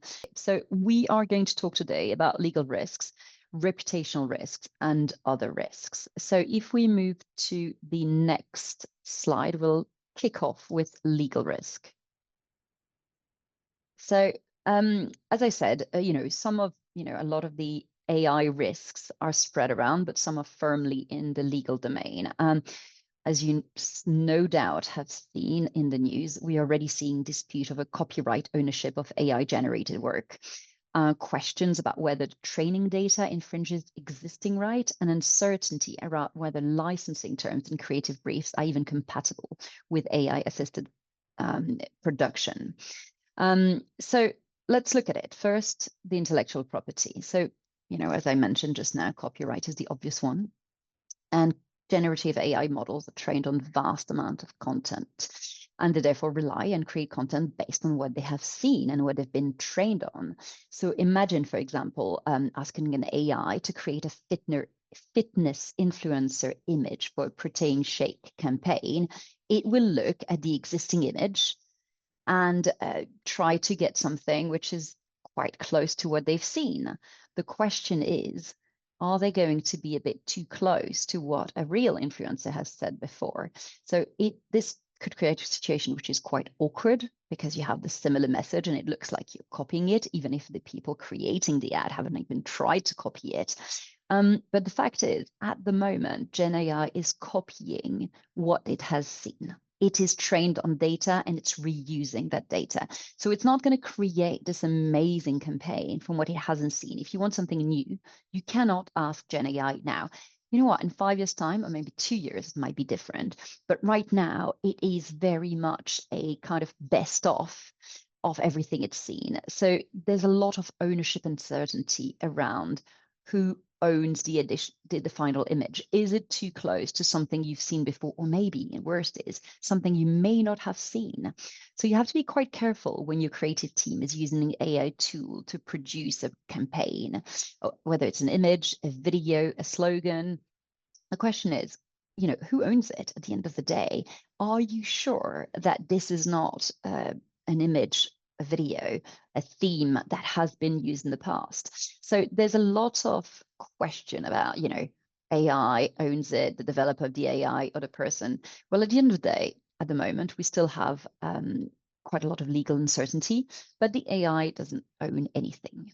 And it's will be a very tricky claim. I wouldn't want to be the lawyer arguing on your side that it's Gen AI who got it wrong. And it gets even trickier when you talk about digital doppelgangers, and that would be the AI recreation of real people. And that's what Marianne mentioned about the deep fakes, not just this, but mainly the deep fakes. And if the model is based on someone's past work or likeness, the question of rights becomes even more entangled. There's also the question of trademarks, which is another minefield. So ask AI, for example, to make a soda ad with a fun red and white theme. What do you think it's going to do? Might look quite close to Coca-Cola or Pepsi. So again, or it could feature a celebrity face in a way that suggests an endorsement when there isn't one. Again, think about the deepfakes. Whether it is accidental or not is not a defense. So this is always a potential infringement, and it will just, on top of the legal risk, ruin your reputation. So let's talk about the second key risks in terms of legal framework. And this is data privacy. So all of you are bored to death about the GDPR and data privacy. However, notwithstanding the fact that we've all seen it, we still have to comply. And this is still one of the high risk areas from a legal point of view that most companies are very aware of and very cautious of. So as I said before, generative AI, like all AI, is data hungry because it runs on data. So for it to be usable, effective, and have this instinctive quality that we like, it needs to train on enormous data sets. And quite often, that data set will include personal information. So now, whether you're based in the US or in the EU, where there is a slightly different definition of what PII or personal data is, at the end of the day, it's still the same.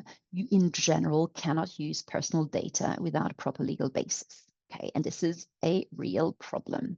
So you have lots of potential issues, as you can imagine. One is using AI that has been trained on personal data, and this personal data re-emerging. But you also have the example of me, creative in an ad agency, trying to input a brief that I received, and I just upload the brief, which contains the first name, surname of the person, maybe their preference. And I may be tempted, because ChatGPT and other tools are so helpful, to also say, oh, the client is a bit of a pain. They really don't like XY, love this. Please make it personal. So in this case, I have also inserted personal data in a way I shouldn't have, with lots of personal information that may come up. And you all will have seen the issues with publicity of what we searched on ChatGPT ending up on the web. Definitely not something that is worth losing a client over. So again, there's a lot of questions that we're going to look at in detail about what personal data you input. And quite often people think, oh, but it's fine. I'm not asking anything bad. It's like, yes, but it doesn't matter. You are inserting personal data that you're not supposed to. And, we get carried away. So this is one very important aspect to consider. Of course, it falls within data privacy law, but because AI is data hungry, it is one of the major risks. And also because everyone is now using Gen AI for, to do their shopping list or to do work. And there's a bit of a merging of private and personal sphere, and people don't really understand what the boundaries are. So this is very important. And as you can imagine, going back to deepfake examples, the influencer and celebrity privacy is another big one. So creating a digital version of a celebrity, not even if it's their face, which is obvious, but their voice, mannerism, or signature style without the permission is, of course, ethically dubious, but also legally risky. And it's, the marketing equivalent of inviting someone to your campaign photo shoot without telling them. You just kind of put them in the product. They may not have wanted to endorse it. So these are the IP privacy really something worth understanding, because sometimes we think about lots of risks of bias, which are very important, but we have to consider the current risks in the AI setup. The next legal risk is contract breaches. Okay, so most contracts have confidentiality clauses, and they kind of say that you are not supposed to publicize your contract, or you're not even supposed to talk about it, and there's confidential terms. But quite often what people do in the hope of replacing lawyers is uploading their contracts and asking ChatGPT to check if there is anything problematic. So we have suddenly breached the confidentiality clauses without even noticing it, thinking, it is in our office, private computer, but we haven't even noticed what we're doing. And quite a lot of people are using free versions of AI tools. I'm not saying that every time you pay and have an enterprise license, it is private, but it's a bit more private. I mean, always check the terms. So this is something, again, that you need to really consider. And this is going to be the part on Thursday when we look at how do we make these risks palatable, manageable? How do we train the teams to actually understand it without giving them a lecture on IP law or privacy, which they would get bored of? What are the do's and don'ts? So the key takeaway really for this is that these legal risks are not abstract. They're practical, immediate, and often entirely preventable, but people don't think about it. So you need to make sure that you design your processes to accompany your creatives, not restrict them, telling them never use ChatGPT or never use an AI tool. It's not going to work very well. But if you actually tell them how to do it, it is going to work a lot better. So global legislation, I'll just say a word about, because I think I'm running out of time. But the key thing is to understand that around the world, governments have taken very different approaches. Some countries are relying on existing laws, sectoral laws, such as UK, India, US. So, for example, in the UK, the de facto AI regulator is the privacy regulator. However, other countries or other regions like the EU have adopted horizontal AI law, such as the EU AI Act. Again, we're not going to look at this in detail, but you need to know it's there and that all territories are different. And I will just very briefly close talking about reputational risks, because these are very, very important. So one of the key issues, in addition to the legal risks, and that you may get a fine under the AI Act if you don't do something, is really reputation. Quite a lot of the idea of marketing is to enhance your reputation, but quite quickly, because of the visibility of a marketing campaign, you can completely destroy what you've made. It's what's taken you years to build. So I think it's very important to understand that some Gen AI looks inauthentic. I mean, you would have heard about it in essays or documents that people send their lecturers, at school or in university. They all look the same because ChatGPT did it. And again, ChatGPT, and which I am using as a generic reference for AI tools for generative AI. It's not just ChatGPT, it's all the same. They are not creating anything. So if you have 10 students asking the same questions, they're going to get something quite similar, okay? And definitely not authentic. And again, what brands usually try to do is to set themselves apart. And this is even without talking about potential cultural missteps, biases, misalignment, which as a whole will just potentially destroy the brand you've been trying to create over the past few years. And one video can go very, very far, especially as we know that there's AI viral impact. Now, again, 1 minute before I get cut off. The other ones we discussed, the other risks of using Gen AI in marketing context, but actually at enterprise level in general, is security. People can break into it and find a lot of information you didn't think was going to be public, or the system is badly designed. The way that AI companies have developed and scaled so quickly, it's basically they develop, put it out, and as soon as there's a bad press, they fix it. But the damage is done. You don't want to be the example. And again, over-reliance, non-human checks, non-compliance, and bias and stereotyping are big issues that you can easily full file whilst using Gen AI. I think that was the end of my time. And I will continue with the tips, do's and don'ts in a couple of days. Thank you very much. I would like to invite on stage now Tommy Garner from HP Federal and also Svetlana Vidinova, that is actually based in Biarritz, change management consultant.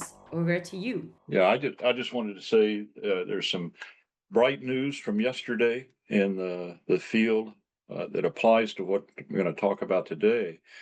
Is the Nobel Prize in Economic Science was awarded to 3 economists, and Joel Maker of Northwestern University, Philippe Aghion of France, and the London School of Economics, and Peter Howitt of Brown University won the Nobel Prize for work that explains economic-driven growth through innovation.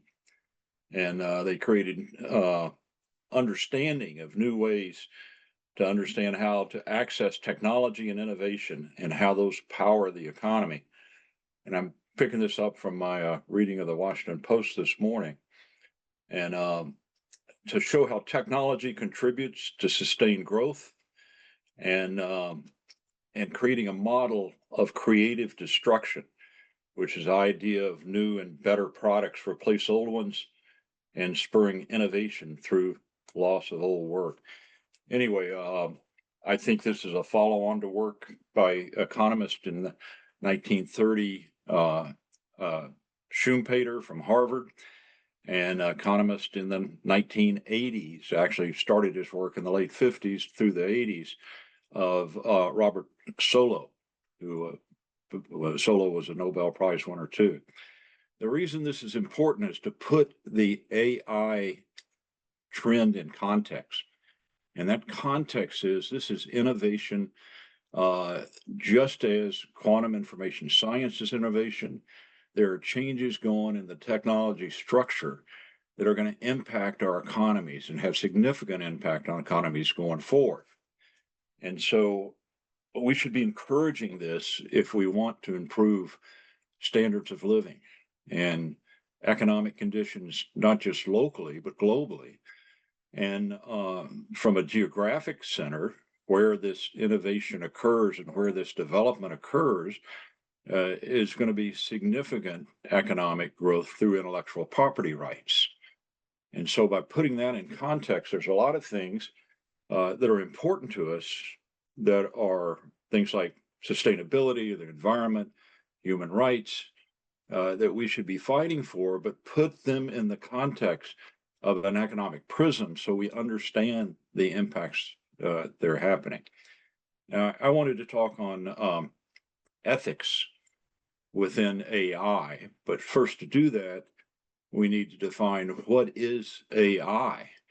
People think of it as a monolith, and it is not a monolith. It is a number, and I can count 32 different algorithms or mathematical constructs that create input from data. And I think GIGO is a great input. If you got garbage data, you got garbage AI, or what was the term we used? It was not just garbage, but it was a landfill of AI.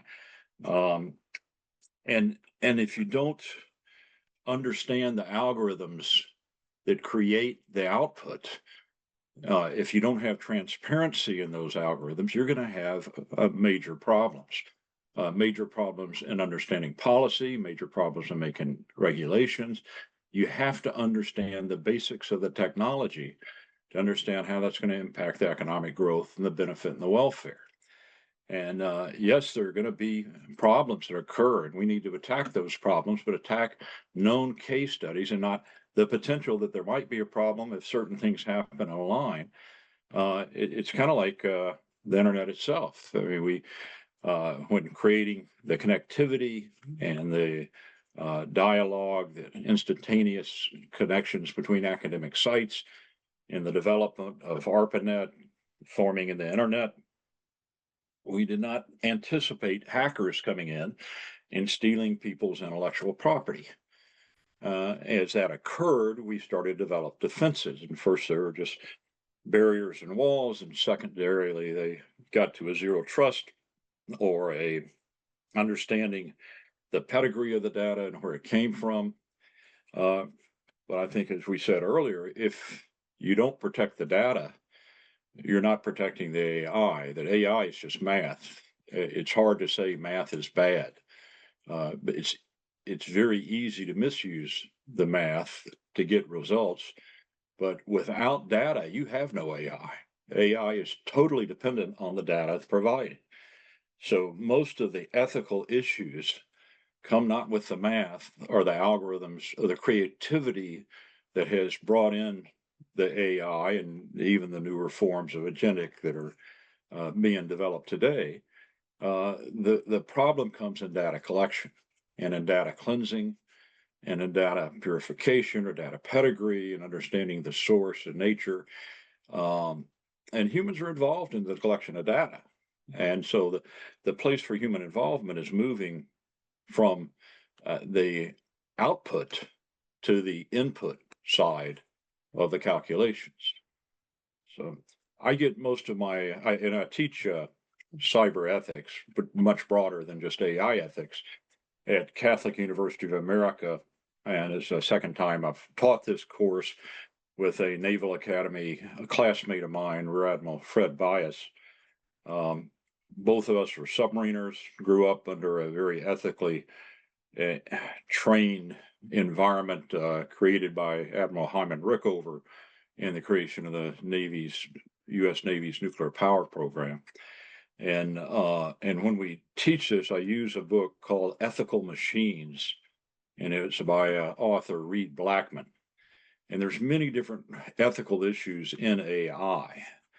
The three that he points to, I think we've already covered, but one is in the data biases and the biases that are created. I know Blackman uses the Amazon 2018 case of Amazon using past data from a different cultural realm where males were dominating the hiring and inappropriately, not intentionally, but just on Monday morning quarterbacking or looking back on the data, realized that hey, they were biased towards males in the hiring practices, which is not right, and they've corrected that. Doesn't mean AI shouldn't be used in hiring decisions, but it needs to be used with the appropriate data collection and the data usage as an input.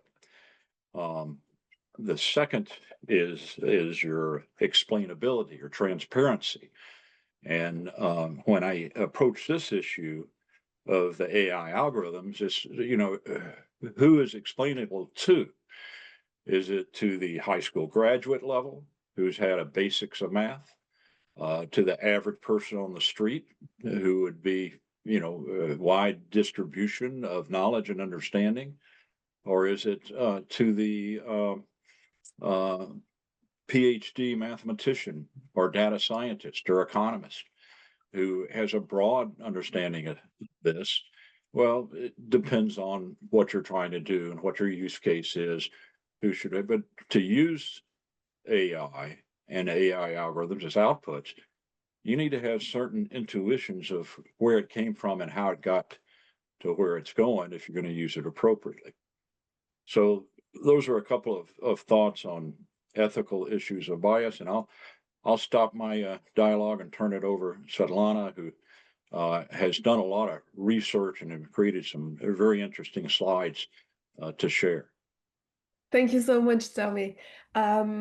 And in connection to what you just said, I will gift everybody in the conference a chapter of my recent book that is about the true north. So exactly where are we going? How are we getting there?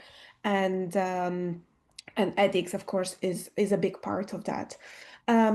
For this talk, we'll try to make it as concise as possible, but I wanted to talk a little bit about the cultural gap in between the C-levels versus the new generation, starting with some numbers. So 37% of the hiring managers say they would rather hire AI than a new graduate.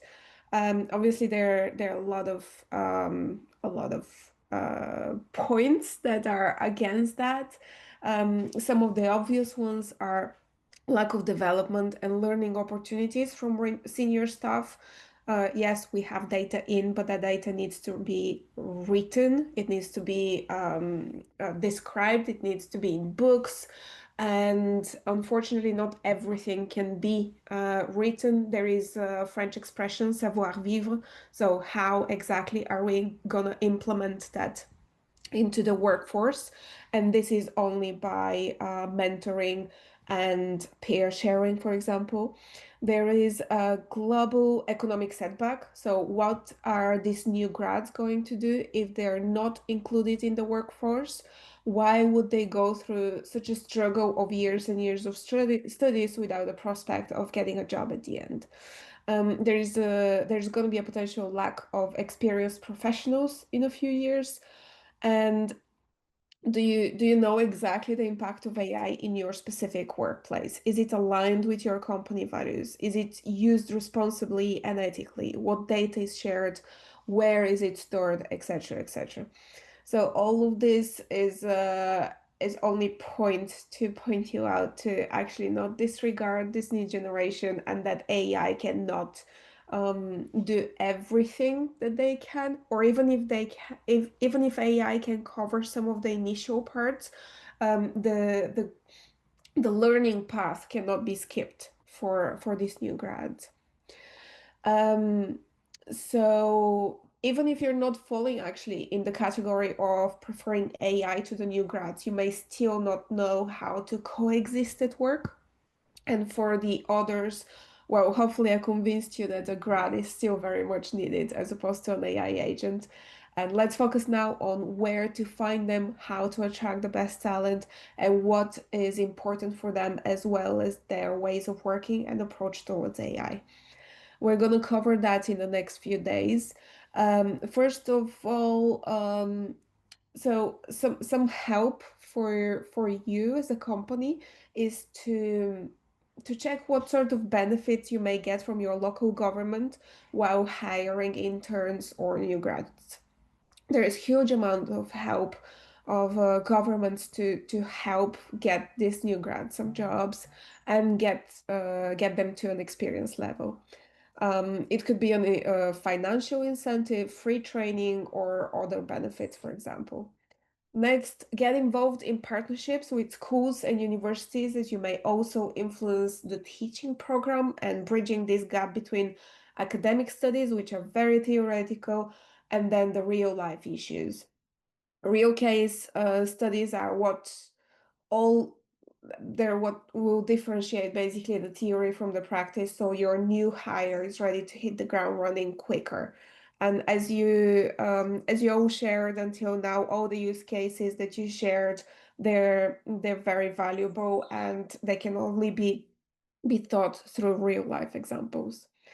So we're entering a workforce where 5 generations will be working side by side, from baby boomers who started work before the personal computers existed, to Generation Alpha, whose expectation is digitally savvy, data savvy, AI savvy, etc. The real gap really isn't technical, it's cultural for me. And the way most senior staff is communicating, operating, and even their work-life balance, their ethics are different from what the new generation is expecting from the workforce. So C-levels grew up with AI as a risk to manage, and new grads grew up with AI as a friend to collaborate with. And I want to point that with the second image here, AI tools will be used regardless if they are approved by the company or not. So it's better to have this free communication talk with your with all levels of your generation. So yeah, Gen Z is actually quite very worried. 62% they say they worry about AI impact on their jobs. But they also say that they trust AI, and they think that it's going to be successful for their growth. So there's some really interesting studies that were made about the AI shame, and I will share the link of this study specifically later on. You can grab my chapter on this link and get in contact with me on these other links. Thank you.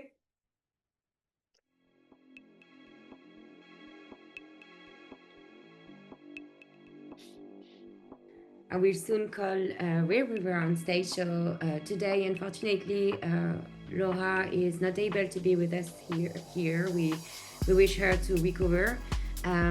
She was supposed to connect from St. Louis, Missouri in the US. Laura and Will have been collaborating together over the past few months to provide you with a super framework on ethical AI. What we're going to be presenting with Will today is mostly the work of Laura, so we hope we'll be honoring her work. And before we start talking about what she has to share and what we can share on her behalf, she's also the writer of AI Ethics in Action. I'll drop the link in the chat after speaking, so feel free to have a look at it. I'm sure you'll be able to gather many useful insights from the book.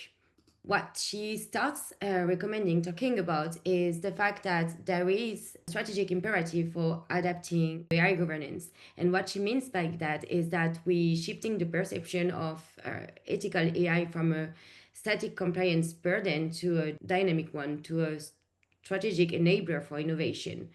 There is a governance gap. Often there is issues around the fact that ethical AI is seen as something that is totally abstract and very hard to implement in practice. It's often treated as a public relation talking point or a vague abstract ideal. This leaves governance bodies without the practical tools needed to manage real-world risks. And the result is that we obtain a reactive posture where organizations scramble to contain ethical crises after the fact rather than proactively managing them. The second point that she recommends bringing is that one single framework might be inadequate, while foundational frameworks such as the NIST AI risk management framework are critical starting points. They were not designed as total solutions. They provide an excellent roadmap for a specific type of risk, largely technical or operational, but they are partially blueprints and not the entire architectural plan. So that brings to the limitation of scope. The primary weakness of a single framework is its inability to anticipate and address the full spectrum of evolving ethical and societal problems. When an AI system's behavior leads to a new and unpredicted ethical dilemma, a static framework provides no clear methodology for a response. And the consequence of this is rigidity. A governance body relying solely on one framework can become functionally blind to issues that fall outside that framework. Plus, we know that every week there is new AI models, and with new AI models comes new responsibilities and new emerging risks. The second important point that she brings here is the cost of a static approach. For an elite audience, the consequences of the strategic gap are not just theoretical. They have tangible bottom line impacts. For example, and we have already mentioned it across different thematics, the erosion of public trust when an AI system falls in ethically charged ways. Public confidence in both the technology and the governing body plummets. This is a long-term asset that, once lost, it's incredibly difficult to regain trust of the public. The second aspect is regulatory and legal exposure, and I think Theodora has already been through this, as well as Laura Berton very well, so I'm not going to develop too much. And the last but not least is impediment to innovation. Paradoxically, an over-reliance on a rigid framework can stifle innovation per se.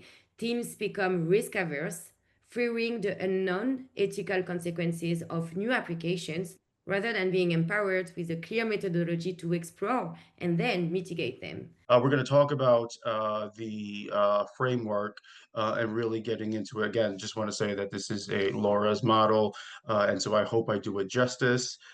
So as we move forward, I'm going to talk about an example of how I tie this in to kind of like my direct service work with victims of crime.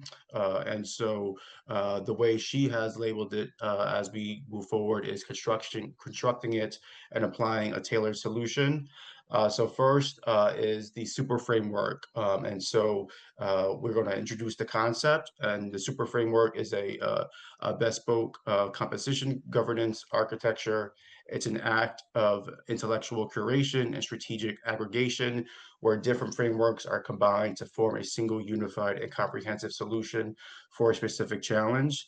And then its strategic value is this methodology provides three key benefits for a governance audience: scalability, which is equally effective for a niche application or a large-scale enterprise-wide system; cross-domain application. This same process can be used to address ethical challenges in finance, healthcare, defense, and beyond. And future-proofing. It equips an organization to handle the inevitable emergence of new and unforeseen ethical issues. And then from there, we're going to look at a use case model of how we're going to address that. And so a way I have looked at that was looking at it from a lens of in the sex trafficking field. And so the way I said is like, let's say we had an AI solution that was used to create some tools or indicators that reviewed any data points to flag any suspected issues of sex trafficking. Okay, and so if we're looking at flagging any moderation, we're going to look at how certain patterns can be detected, right? So let's say we're looking at different patterns of transactions, either digital transactions, hotel transactions, airport tickets. So we're looking at that. We're looking at profiling and predictive policing, where misuses can wrongfully target individuals. And then these cases really are life and death situations for survivors. So if these systems failed them ethically from the beginning. And so if we look at the risk framework in this scenario, this speaks to what we see every day in victim services. If there's a false negative regarding any of the solutions that were within that framework, it can mean that someone's going to be in danger, right? But a false positive also means that a survivor or a sex worker is criminalized again. Again, sex workers or in other individuals doesn't necessarily mean they're conducting illegal activities. And so this ethical design requires weighing the cost of harming a life versus a mistaken flag. And then security and data breaches are not theoretical, and they can expose shelter locations or survivor identities, which again adds on new trauma. And then so under the risk lens, this framework demands strong breach controls, transparent testing, and really looking at real world harm that accounts for survivor safety, and not just looking at what's accurate within regards to the algorithm. So then now the rights framework, we look at where we're going to look at how survivors must consent to this data use. Systems should minimize data collection and never re-identify anonymized reports.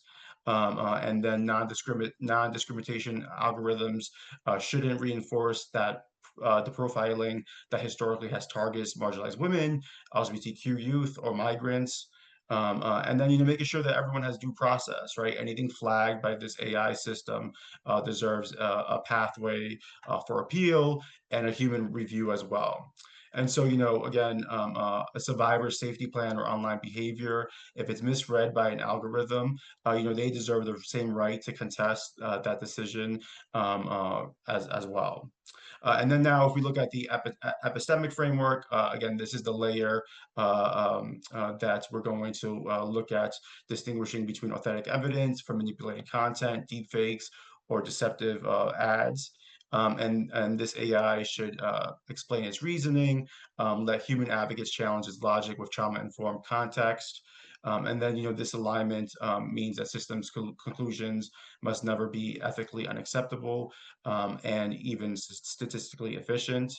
And so again, bringing it all together, no single framework is enough, and true ethical governance combines all three of these lenses into a dynamic problem-specific method.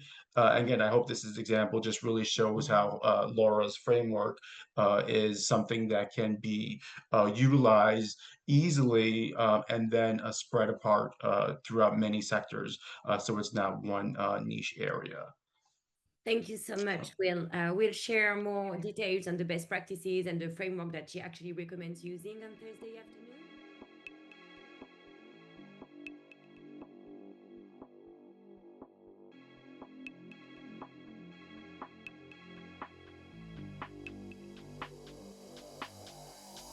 So whenever Jakub and Renzo, you are ready? I'm ready. Yes, you're Yeah, ready? ready, go. Yes, I'm good to go. Yes. Okay, let's go then. Over to you. Okay, thank you. My name is Kuba Sharma, and I'm a risk analyst, also creator and curator of a governance library, an open source resource of documents and publications related to AI governance. This presentation is given by me and Renzo Diaz, who currently has some connection issues, so I'll try to cover for him. Although my knowledge about Asian AI regulations might be a bit skewed, so apologies for that. In case there are anything missing or omitted, I refer everybody to AI on Us playbook, where the presentation is very well laid out and all the aspects of mentioned regulations are being addressed over there. So without further ado, let's begin. So AI policy, so it's a hot topic all around the world. So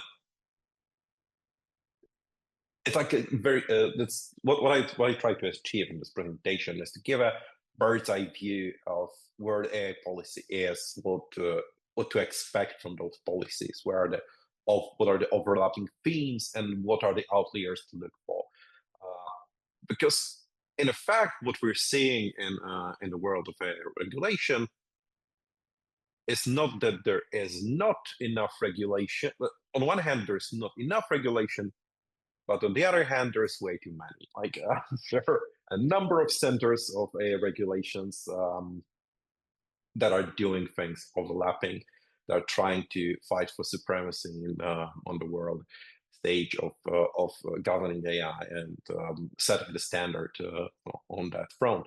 And at the same time, there's certainly lack of very hard guidelines and good solutions at how to approach AI. This results in a very confusing and very fascinating world of overlapping and intersecting regulations in this space. So first thing that I want to point our attention to is there's acceleration of there's a lot of regulation happening.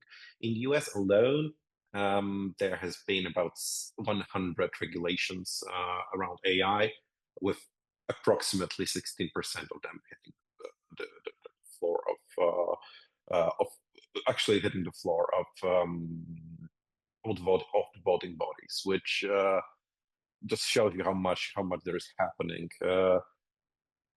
At least 100 regulations are at least at this very moment active on the international stage, and even trackers. Even if we're talking about trackers of AI regulation, there's at least 20 of them happening at this very moment. So that's the scope of the problem which we're dealing here with. Second issue is that there are very different approaches to how those frameworks are being created. So there are frameworks that are binding and cross-structural, like EU, which is obviously a horizontal and very wide regulation. at the same time, there exists sectoral and agency-led like US, or principal and guidance that's a model chosen by the UK, and everything in between. And all those things happen at the same time. And keep in mind that there's this policy. It cannot be understood without comparing it and setting this together with informal standards, guidelines, frameworks, and number of publications coming from all sorts of non-governmental bodies and international organizations. ISO is obviously the one coming up very often, especially the standard 42001 and recently published 42005, as well as connected standards around that. Some of the main culprits here, I think. So there's also that layer to the problem. What is happening also, there are a number of initiatives on international stage to coordinate this effort. And thus far, we haven't seen a leadership in this space. So there has been a number of efforts led by the European Commission, by the UN recently in August, as well as Chinese World AI Conference and bodies working there has been trying to get as much of an influence and gather as many perspectives on the issue at the same time. So it's more like, it's not that we don't have regulations, like we have way too much. We're at the stage where we already, like, I like to use the analogy of the roads. So the first car were invented, we didn't have any roads, we didn't have road signs. We had infrastructure that was created for carriages and horses, and that's more or less where we are at with AI regulation. So we have roads that are created for privacy, for security, for different purpose. But at the same time, they need to be adjusted to serve the new challenges. So, what are those challenges in this sphere? So, first and foremost, I think is the balance between innovation and regulation. So, many regulators are trying to clamp down on AI in a way that will not stifle it completely, because in a globalized world, in globalized economy, when software can be turned on and turned off between jurisdictions and with a single click or single decision by decision maker,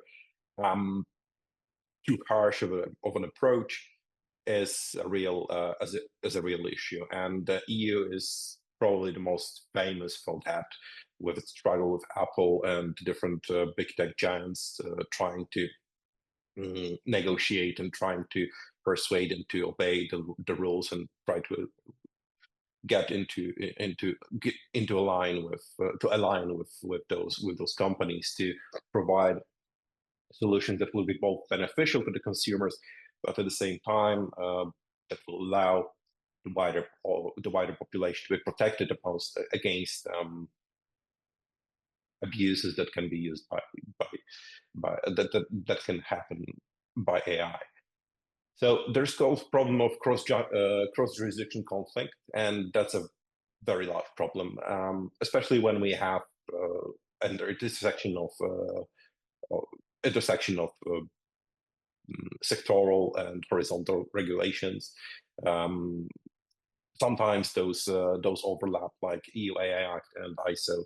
Those overlap. Those regulations try to work together and try to fill each other's gaps. It has been a big theme, especially in India's emerging regulation, where it has been deliberately built in a way that will be supplemented by ISO, and that's a very big, that's huge benefit to organizations that actually can go for practical guidelines that not only see the policies, but they can transform them into actionable controls, build around those controls and test around those controls. So that's quite important. There are a lot of risks around frontier AI, and that's something that I want to stop for a moment, because with the velocity of AI changing, not on a monthly basis, but sometimes on a weekly or daily basis, the regulators are really unable to catch up, and nobody's to blame them. It's trying to align on those policies with changes that happen thus quickly is just probably impossible, and they're doing their best. But still, there's quite a lot of uncertainty around definitions, around enforcement, and around which approach to take. So the common response to this issue is to look for highest common denominator between regulations and really follow the path of least risk. But still, like which regulation is the proper one in this context. That leads to another challenge that lies in AI policy, and that's audit fatigue, I like to call it, because there are so many controls and there are so many requirements that are being posted by different governing bodies that there is a big challenge to understand what exactly should be presented, how this documentation has to be created, and does it need to be duplicated, does it need to be supplemented, how to understand what regulators actually want the organization to track, and how much do they want to track. It has been said previously in conference, I don't remember which presentation was it, that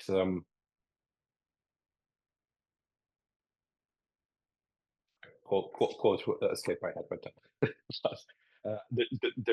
it's a real challenge to gather evidence in a way that will satisfy the regulators. So organizations are usually producing way too many assets, overlapping repositories, Excel files, and so on. So that's another challenge of real life implementation of those policies. Also, a big challenge for the policymakers and for us on the end of receiving those policies is the uneven readiness and policing. There are regulatory bodies. Like, I've had this conversation, just a small detour here. I had a conversation with a person from Global South. I don't want to mention the country, but to me, to a person living in the EU, it was quite natural that there is an environment of regulations around Digital Services Act, about GDPR, around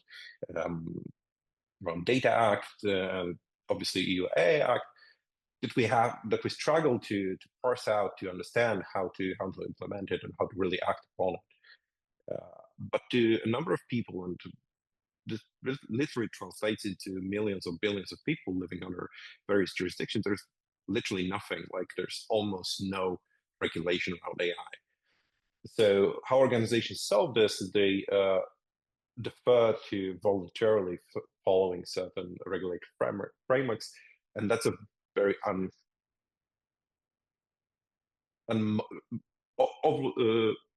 often omitted space in understanding how those regulations impact.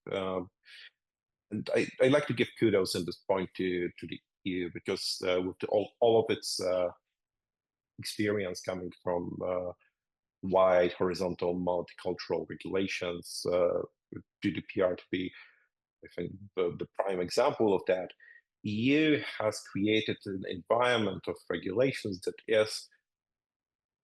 can be applied to those places where regulations are missing, and it can really leverage this experience and this skill in communication and collaboration to those spheres. And it's not to be forgotten that we're not only talking about regulations that happen for the purpose of EU.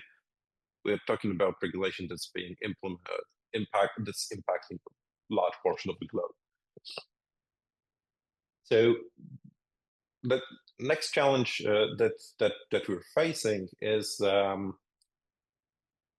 vendor and supply chain opacity. And how I understand this, there's a large problem of tracking responsibilities of companies, and organizations in the AI supply chain. Many AI organizations, many AI companies are wrappers around foundational models, and those models, as time goes on, with introduction of MCP servers and AI agents and agentic systems, are easier and easier to supplement.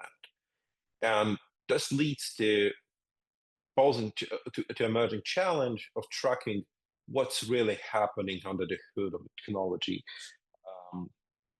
with pretty much everybody understanding that LLM systems are black box and are not 100% explainable. This leads to challenge for policymakers how to regulate something that's cannot be well tracked, that who should be responsible for that, how to regulate system costs, how to regulate vendors, how to regulate the supply chain. And that's a big challenge that's happening. There are others emerging problems around AI policy, but I wanted to move to the next section that's address several key jurisdictions that we have that are emerging around the globe. As I said, there's a number of different ones, but on this panel, I want to address the main that we found with Renzo, that we found particularly interesting. And big disclaimer here: we will not be covering US. That section will be covered by Elena on Thursday, specifically as she is a US-based attorney, and her understanding of the topic is far greater than mine and Renzo put together. Plus, the US is such a complex beast that she'll probably cover most of our panel just talking about federal and state legislations around that. So, without further ado, let's begin with, of course, EU AI Act. I want to give you a brief overview of how those regulations work. What distinguishes them from other AI regulations, and what are the common themes that happen between them? Because that's something that we really need to pay attention to from an executive standpoint, from an organizational standpoint. So if we are thinking about reaching to a global market or continent-based market, we will be looking for those overlying, those repeating themes around that. So EU AI Act is probably the most famous AI regulation in the world. It's a horizontal regulation. That means it applies to every AI system, regardless of its. I'm sorry, Jakub, just one question. Did you want me to switch to the next slides? No, sorry. I realized that we don't have the presentation aligned, so I'm reading from AI Playbook. That's fine. I defer to AI Playbook for everybody if you want to go over for the presentation. I've seen how it wasn't synchronized properly, but that's not a problem. Everybody loves to. Do you want me to refresh the presentation? No, not me. No. Let's just move on. We have like 15 minutes, so I'd rather talk than go through technicalities. What you can highlight as well, because since you're not going to be here on Thursday, quickly, what also you recommend for any companies integrating AI into their processes, and how basically to build a robust management framework when it comes to managing AI vendors. Oh, that's a big one. Thank you. Well, we only have 8 minutes. Well, 10 minutes, let's say, but yeah, whatever you can share. So, okay, so I try to address quite quickly. So, thank you. In terms of managing AI vendors, first recommendation that I have is to try to wrap your risk management around existing GRC system. That's around governance, risk management systems, around privacy programs, and around existing processes. That's the fundamental rule that I usually recommend. Second thing is that I recommend separating assessments of products themselves from foundation models that are underlying to those processes. This translates into a larger quantity of work in the beginning, but as you will soon discover, most AI tools that are being used within organizations probably run around four to five models, and that really lets you scale up the GRC process around those. So that would be my first two recommendations around those, responding to this question. Going back to the AI, as I said, it's a horizontal regulation, and it has and it's largely product liability directive in a sense. So it's based on the risk model. It tiers AI systems in terms of how risky they are. That means that we have prohibited risk, high risk, low limited risk, and minimal risk systems, and requirements vary around those regulations.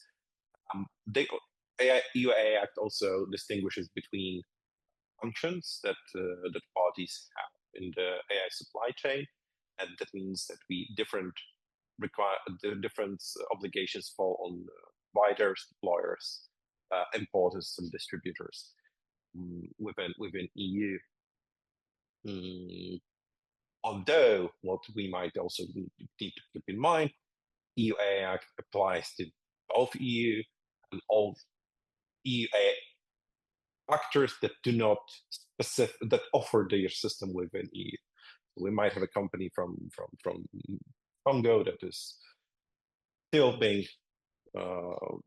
where EU AI Act is still being applicable, since offers AI product to EU citizens. That's a theme that's very well known from the GDPR and privacy field. It also focuses quite heavily on general purpose AI system obligations in terms of technical documentation and support for all users of those systems. They also try to. It also imposes extra measures for systemic risk of those systems of those general purpose AI systems. There's quite a large variation of agencies that are stakeholders that work with EU AI Act, and especially EU AI Office with AI Board, Advisory Forum, and Scientific Panel, as well as AI Service Desk. I'd like to highlight especially the AI Act Service Desk, which has been doing a stellar job in explaining the regulation and providing quite a lot of very actionable and practical publications. That's something that EU is very good at. So how does it differ from global peers? First and foremost, it's first in the world horizontal hard law to AI, which provides a harmonized cross-sectoral rules in terms of how AI is being governed. Second approach is that it imposes very strict and very hefty fines and penalties on providers of AI models in case of non-compliance. It's also a solution that we know from GDPR and has worked quite well in the past. Also, this extraterritoriality, which I also mentioned, is quite distinct in terms of EU AI Act. It's a very practical way of approaching regulation. In what way EU AI Act is being similar to other regulations? It's a risk-based governance standard, and that's a theme that's very popular among the AI regulations worldwide, really. Also, it's built in a way that intersects with ISO very well, and ISO has been serving this purpose quite consciously, trying to fill the gaps where EU AI Act lacks practical controls and actual controls. Also, it's designed to work alongside other regulations such as GDPR, Data Act, DSA, for a multi-layer and multifaceted approach to AI. So there might be instances where, and I encounter it quite a lot in practice, where AI systems are not targeted specifically for by AI Act, rather they are targeted by Data Act, DSA, GDPR, and those are major privacy. So those are major regulatory concerns rather than the AI Act itself. Yes. Moving on, South Korea. South Korea is on our radar here because it has been the second comprehensive national AI law globally. That has been published, and that's quite an achievement. It's almost a year since it's been published right now. And as I said, it's also a horizontal regulation with quite a lot of emphasis on transparency, use notification, and labeling of Gen AI outputs. So it imposes obligations across all of the value chain, and duties can apply regardless of whether entity is a provider, deployer, or they have different role. It is also quite important because South Korea is a regulatory framework where AI Act is a part of Korean AI Act is a part of their national AI and digital New Deal strategy. So it's a part of this bigger AI technological policy ecosystem. I'll need to squeeze quite a bit of those presentations, but that's fine, I think. All right. Next one I want to have you. I want to talk about this Indian regulation, and that's quite important, quite new. That's quite a new one. It has been drafted in 2025. So what is quite different in this regulation is that, for one, it is a very quick incident reporting and very stringent reporting requirements. That means 6-hour incident reporting requirements and requirement to keep half a year of day logs, 180 days. What you might not be aware of is that India is very mobile first and very GovTech heavy economy that has a lot of its infrastructure already mapped, and the AI regulation is designed to work around those existing infrastructure. It also follows the risk taxonomy, which is familiar from EU AI Act. That's prohibited high, medium, and low, with some India-specific examples, such as social scoring, specifically banned high risk, includes finance, employment, education, critical infrastructure, and in some forms also law enforcement. So there's quite a lot happening there. Next regulatory framework I want to talk about is Singapore. It has been one of the first worldwide, first in the world regulations around AI.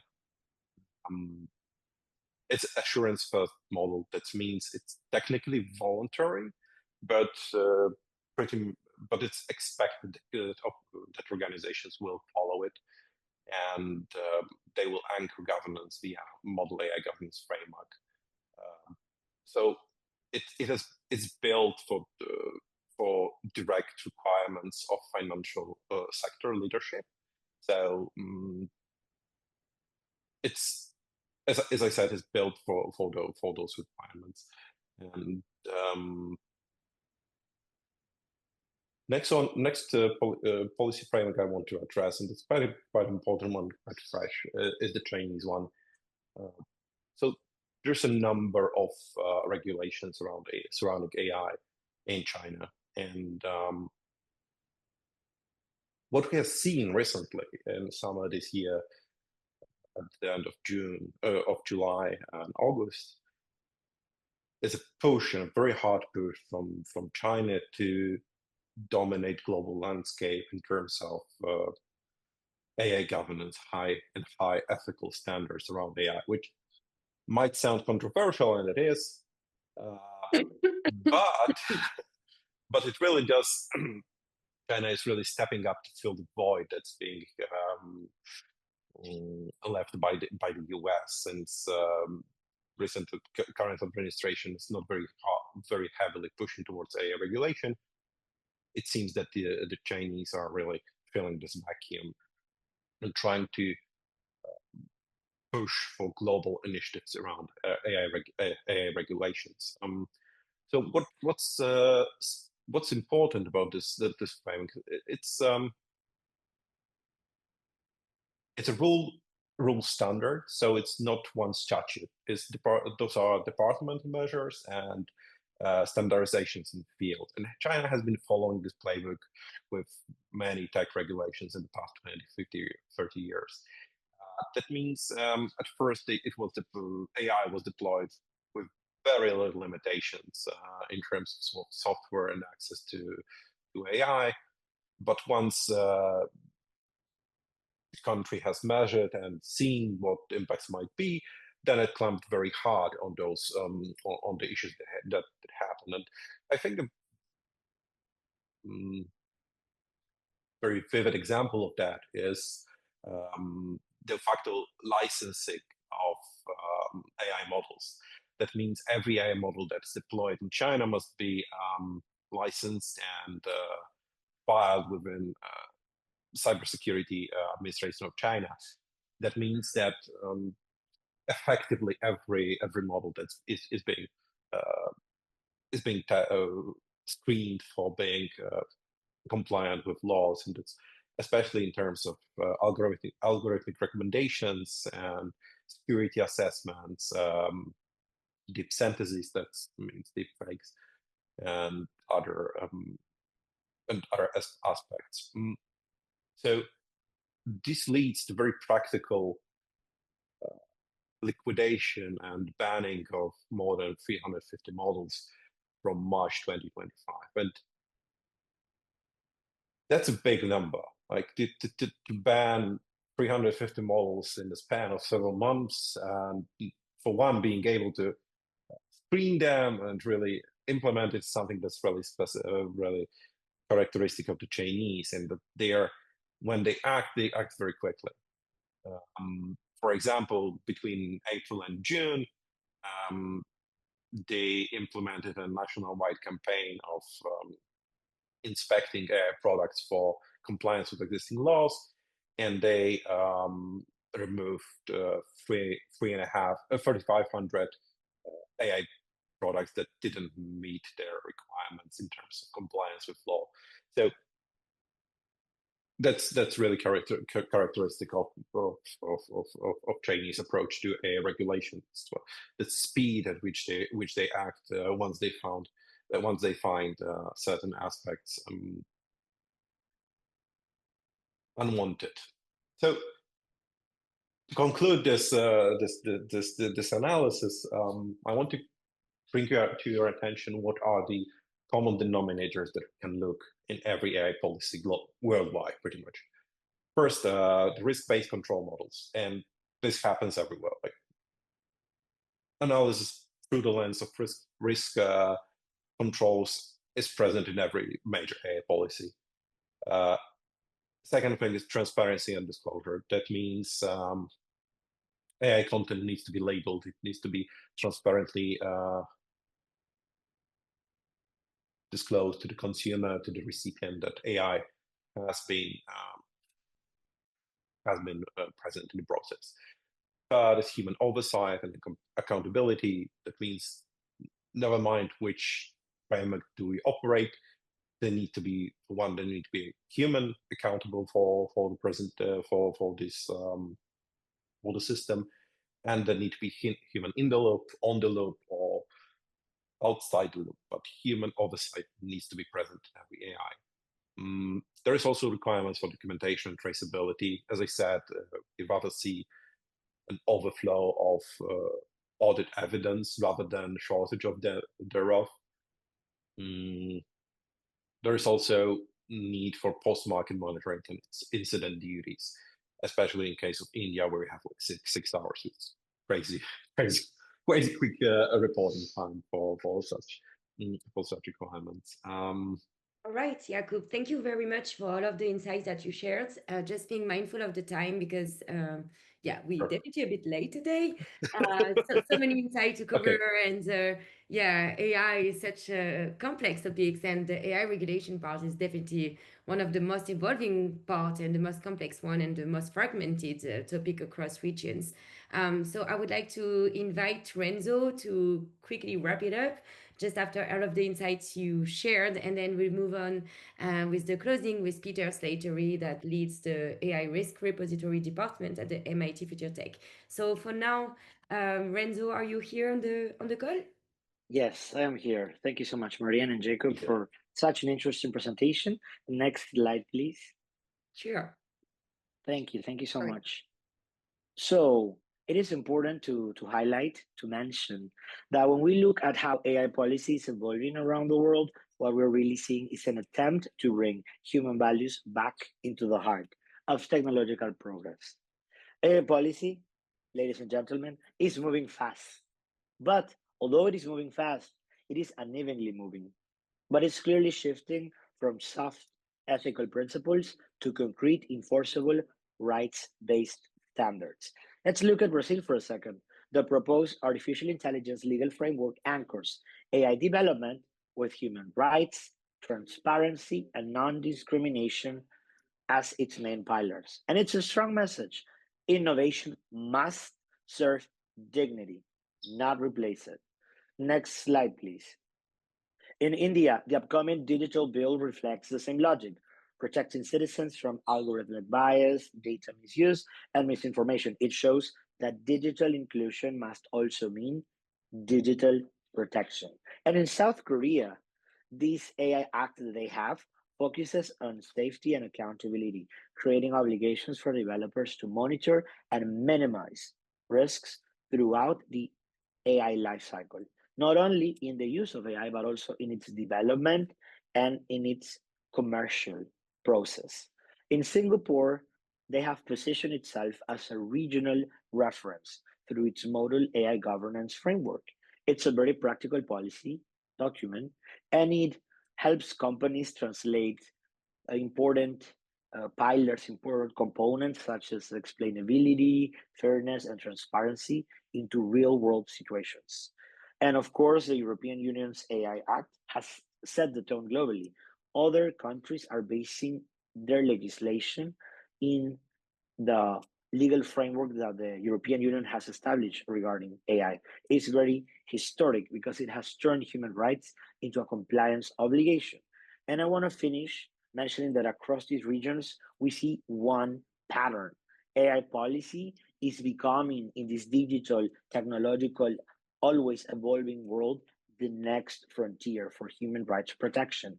It's not only about regulating machines, it's about rebalancing power between those who design the technology and those who live with the consequences, which it's us, the users, the people.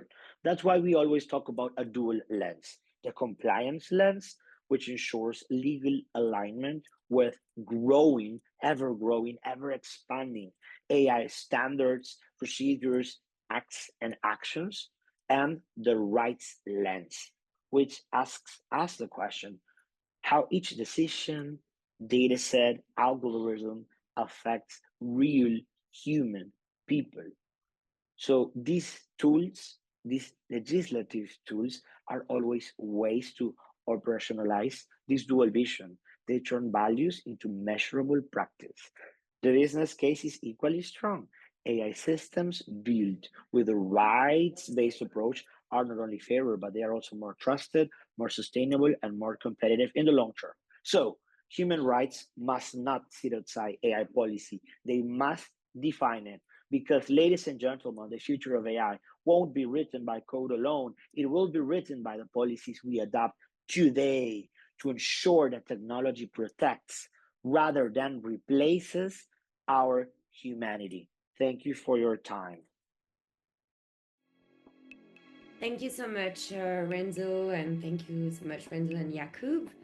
All right, so we have now officially been over all of the 9 working groups that have been collaborating over the last 6 months. And again, as I mentioned at the beginning of the call, one of the knowledge partners we're very proud of is the MIT Future Tech, being able to collaborate with Peter Slattery that leads the MIT AI Risk Repository. So I would like to welcome you on stage, Peter, and again, thank you so much for being here today and for sharing your expertise with us and with the 9 working groups that have been building up on your work over the past few months. Over to you, Peter.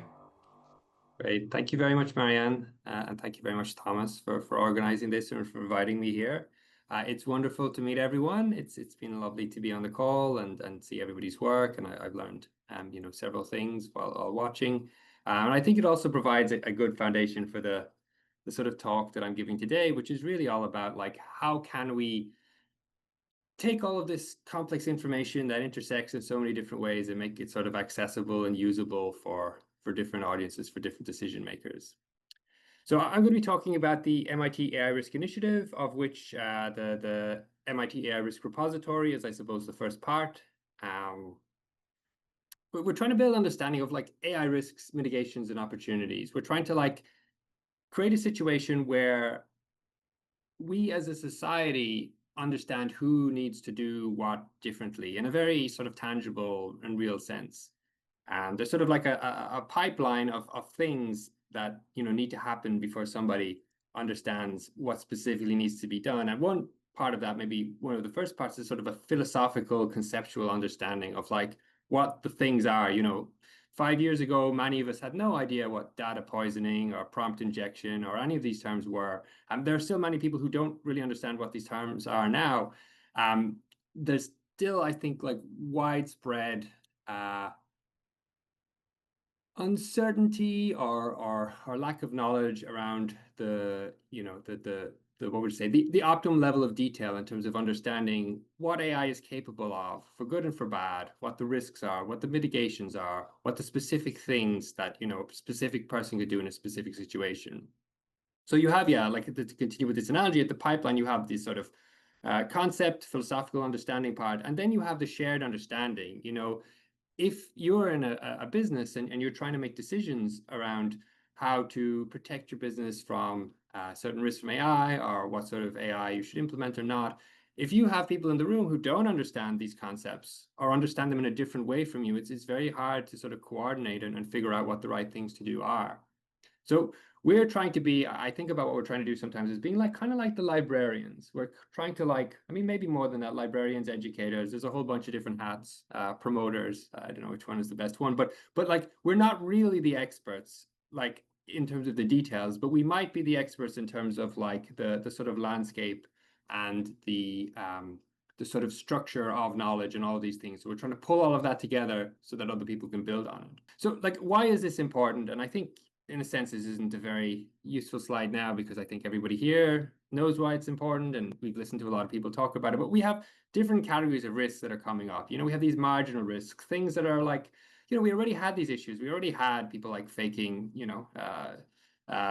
faking the credentials of different actors to get access to information. But now it's worse. It's got worse. There's some marginal increase. We're not sure how much. But it's a familiar risk. There are already mitigations and practices and norms and some level of understanding, but it's got worse. Then we have novel things. So Anthropic recently did a little interesting, amusing study where they gave an agent of theirs the opportunity to sort of manage a small shop, and it did a terrible job and it went bankrupt. But we're moving into a world where this will and is maybe, I suppose, starting to become a reality where agents are maybe getting financial authority or different types of responsibility. Actually, just read a study today with, I think it was 800 professionals talking about how they're using agents in their companies. And a lot of them were using them. And I think something like, I should remember the exact number, but a very high percentage said they were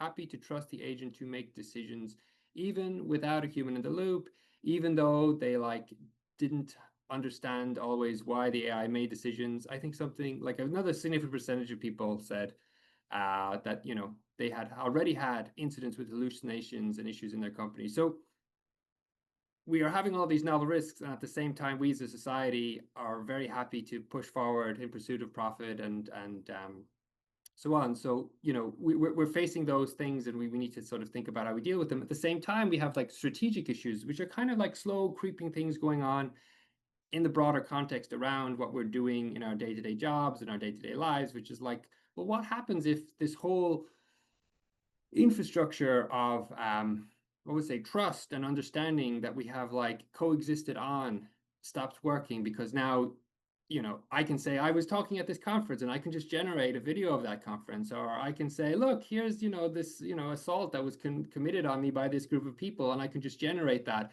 How do our judicial systems, how do our risk management systems, how do all of our different systems, and even just our interpersonal sort of relationships in society as a whole sort of survive in such a situation? And then a big question is who's responsible for that? How do we coordinate and figure out how to assign responsibility, how to kind of mobilize action before this sort of, what would I say, this subtle creeping strategic systemic sort of risk or sets of risks sort of affect our lives.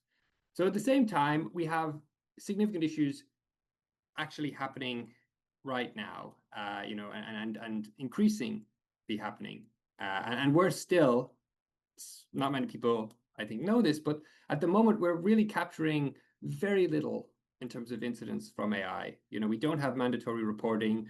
All of the information that we have in the AI incident database, which is shown here, categorized by our risk domains, that's all from reporting by volunteers, usually drawing from papers. So most of what's being reported is what's interesting, and what's interesting is not a very good metric necessarily for what's important. So often we have things where they're initially reported, and then at some period of time they stop becoming interesting, and then the news isn't going to report, oh, another data fraud, if there's millions of them.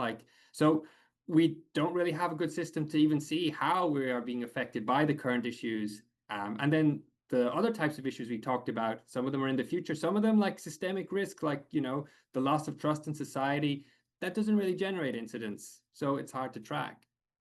So amongst all of this, we have really big challenges at a lot of different levels of society, but to hone in on one, the challenge for organizations of struggling to identify which risks are relevant in their context, given the many different concerns. So in our risk repository, we have 20, is it 24 now? I think it's 24 subdomains of risks from AI. Those can be subdivided into many, many more specific risks. Each of those, could be subdivided into for this particular context or this particular audience. So how do you identify which ones are relevant to you? Similarly, how do you identify these emerging risks, these strategic risks, and your sort of role in managing them or addressing them? So today I'm going to talk about some of our work on the MIT AI Risk Repository, and how that can hopefully help executives and other actors to sort of understand and manage risks from AI. So as I've sort of said at the start of this talk, the aim of the MIT AI Risk Initiative is really to help decision makers identify, prioritize, and manage risks from AI. The pillar of this, the first part of this was the AI Risk Repository. So that was trying to provide that sort of solid conceptual understanding, accessible, sort of audible database of risks from AI. So we can kind of have something that we can build on. We have something that we can say, well, here's a relatively comprehensive, relatively clear and widely agreed on sort of taxonomy of risks from AI that then if you're going to do other work, you can link back to. And then the next piece that we're working on now is what we're calling the AI Risk Index. So what we're trying to do here is we're trying to kind of go beyond just having all of these categories of risks to sort of saying, these are the risks which are most relevant to this type of actor in terms of their responsibility or vulnerability, and also these different sectors in terms of their vulnerability. And here are the ones which experts are more or least concerned about as a whole, and for those particular sort of subsets of sectors or of actors. And then, of course, we get to the who needs to do what differently question from that, because we can see, oh, like the experts think that this risk is very concerning. Nobody is talking about it. The experts think that this is the best mitigation for this risk, but almost no one has implemented it. And then we have, as a third pillar, various collaborations. So you've seen the incident tracker in an earlier slide. So that's a collaboration with the AI incident database. We have another project that will be released later this week. That's a sort of a governance mapping project that's mapping governance documents from the Agora dataset to our risk taxonomy and other taxonomies. And yeah, so we'll be sharing that quite soon and creating a lot of other content. But yeah, so today I'm just going to talk mainly about the risk repository and the risk index and some of the work in a bit more detail. And I'll touch a little bit on the collaborations and some of the other things that we have in the pipeline. Just to talk a bit about the guiding questions of our work. So what are the risks from AI? Which ones are most important? What are the critical gaps in response? What are the mitigations for AI risks? Which are the highest priority to implement? Which risks and mitigations are relevant to which actors and sectors? Which mitigations have been implemented and neglected? And how is all that changing over time? I didn't maybe bring that to the fore, but like one of the important pieces of our work is we're trying to make something that is a living action, let's say living and actionable. So, it's something that's kept up to date at some reasonable time interval. It's not going to be real time. We're not going to have the information that is as relevant as I suppose you would have if you work in OpenAI or if you work maybe in, one of the AI safety institutes, but we're hopefully reducing the lag between that information getting from the experts to the sort of public domain as much as possible. And just very quickly, the team of people involved in this. So we have Neil, who's the head of MIT Future Tech, which is a lab that I work at MIT CSAIL. So it's the largest and the best funded lab at MIT. We have a lot of funding from a lot of different industry and government partners, mainly around understanding sort of what drives progress in AI and the societal implications of that. So the work that I do, the work that I'm discussing here, is only a little piece of that. There's a lot of other work on sort of like how fast are algorithms improving, how fast is hardware improving, what sort of are the likely impacts on labor markets, impacts on science, impacts on like sort of organizational use and economic sort of impacts and market dynamics and things like that. So Neil's the head of that lab, and he's also sort of the supervisor of this project. My colleague Alexander Seri is kind of the director of this project, so he's the one who sort of is across all the details. I do, as you might have seen from my LinkedIn, a lot of sort of engagement and outreach related work, and I help with the research. And then Jessica and Mike are sort of like research specialists who do a lot of the sort of complex research that lies behind all of this. So I think it's important that I mention everyone here, because sometimes people think, because I talk about all the stuff, that I actually do all of it, but really they do a lot of, if not all of the really impressive stuff, and I mainly do the talking about it and promoting it. So don't take me to be more competent than I am. So now moving on quickly, we can probably skip to the next one as well. So yeah, skip again, I think, just for the sake of time. So like what we're trying to do here with this AI risk repository, I suppose I'm probably repeating a few things here, but trying to provide, this engaging living resource of information on AI risks. This sort of common frame of reference. When we started this project, we were looking for something like this, something that we could say, okay, here's like a comprehensive taxonomy of risks of artificial intelligence, and we couldn't find anything. So that's why we felt we had to make it. And we made it because we needed it for our own work. But we also think, and we have found from our conversations, that it's a very useful foundation for a lot of other projects to build on, whether that's in research, in education, in auditing, or in like policymaking contexts. So I'll just talk now very quickly about how we made that. So we did what's known as a systematic search of literature. We did a systematic search of literature, and essentially we found that 1,700 records in total across, well, this is including 3 updates without getting into too much detail. So we took all of this literature, we screened it looking for frameworks of risks from artificial intelligence. We identified 65 in total. Then we extracted all of these into a database. We then categorize that database into two taxonomies. So there's a causal taxonomy, which captures sort of the cause. Is it like human or AI caused? Is it a pre-deployment or post-deployment risk? Is it an intentional sort of action that caused the risk, or is it an unintentional sort of outcome of some action that wasn't intended to cause that harm? And then we have a domain taxonomy, which classifies the risk into 7 domains and 24 subdomains, which we will be getting into in more detail.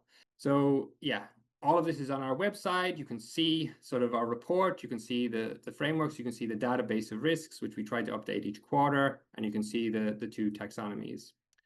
And then this is just, I won't go through this, but just a quick sort of overview of like the domain taxonomy. So you can see we have everything from sort of more near-term, ongoing risks like discrimination, toxicity, privacy, misinformation, also through to, I suppose, more general and potentially sort of more like long-term or catastrophic risks like AI having dangerous capabilities or AI pursuing its own goals or being misaligned. AI welfare and rights, etc. So everything here comes from something else that was in the research in a previous framework that has been integrated, and you can look in our database and you can see where everything maps back to, and you can also see how incidents map to all of these. So as I discussed earlier, the intention is to provide a sort of rigorous foundation that can be built on for future work.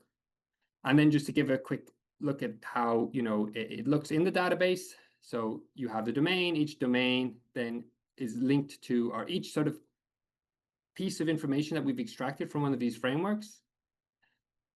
If you look here over on the far right, you can see like each of them has a unique code.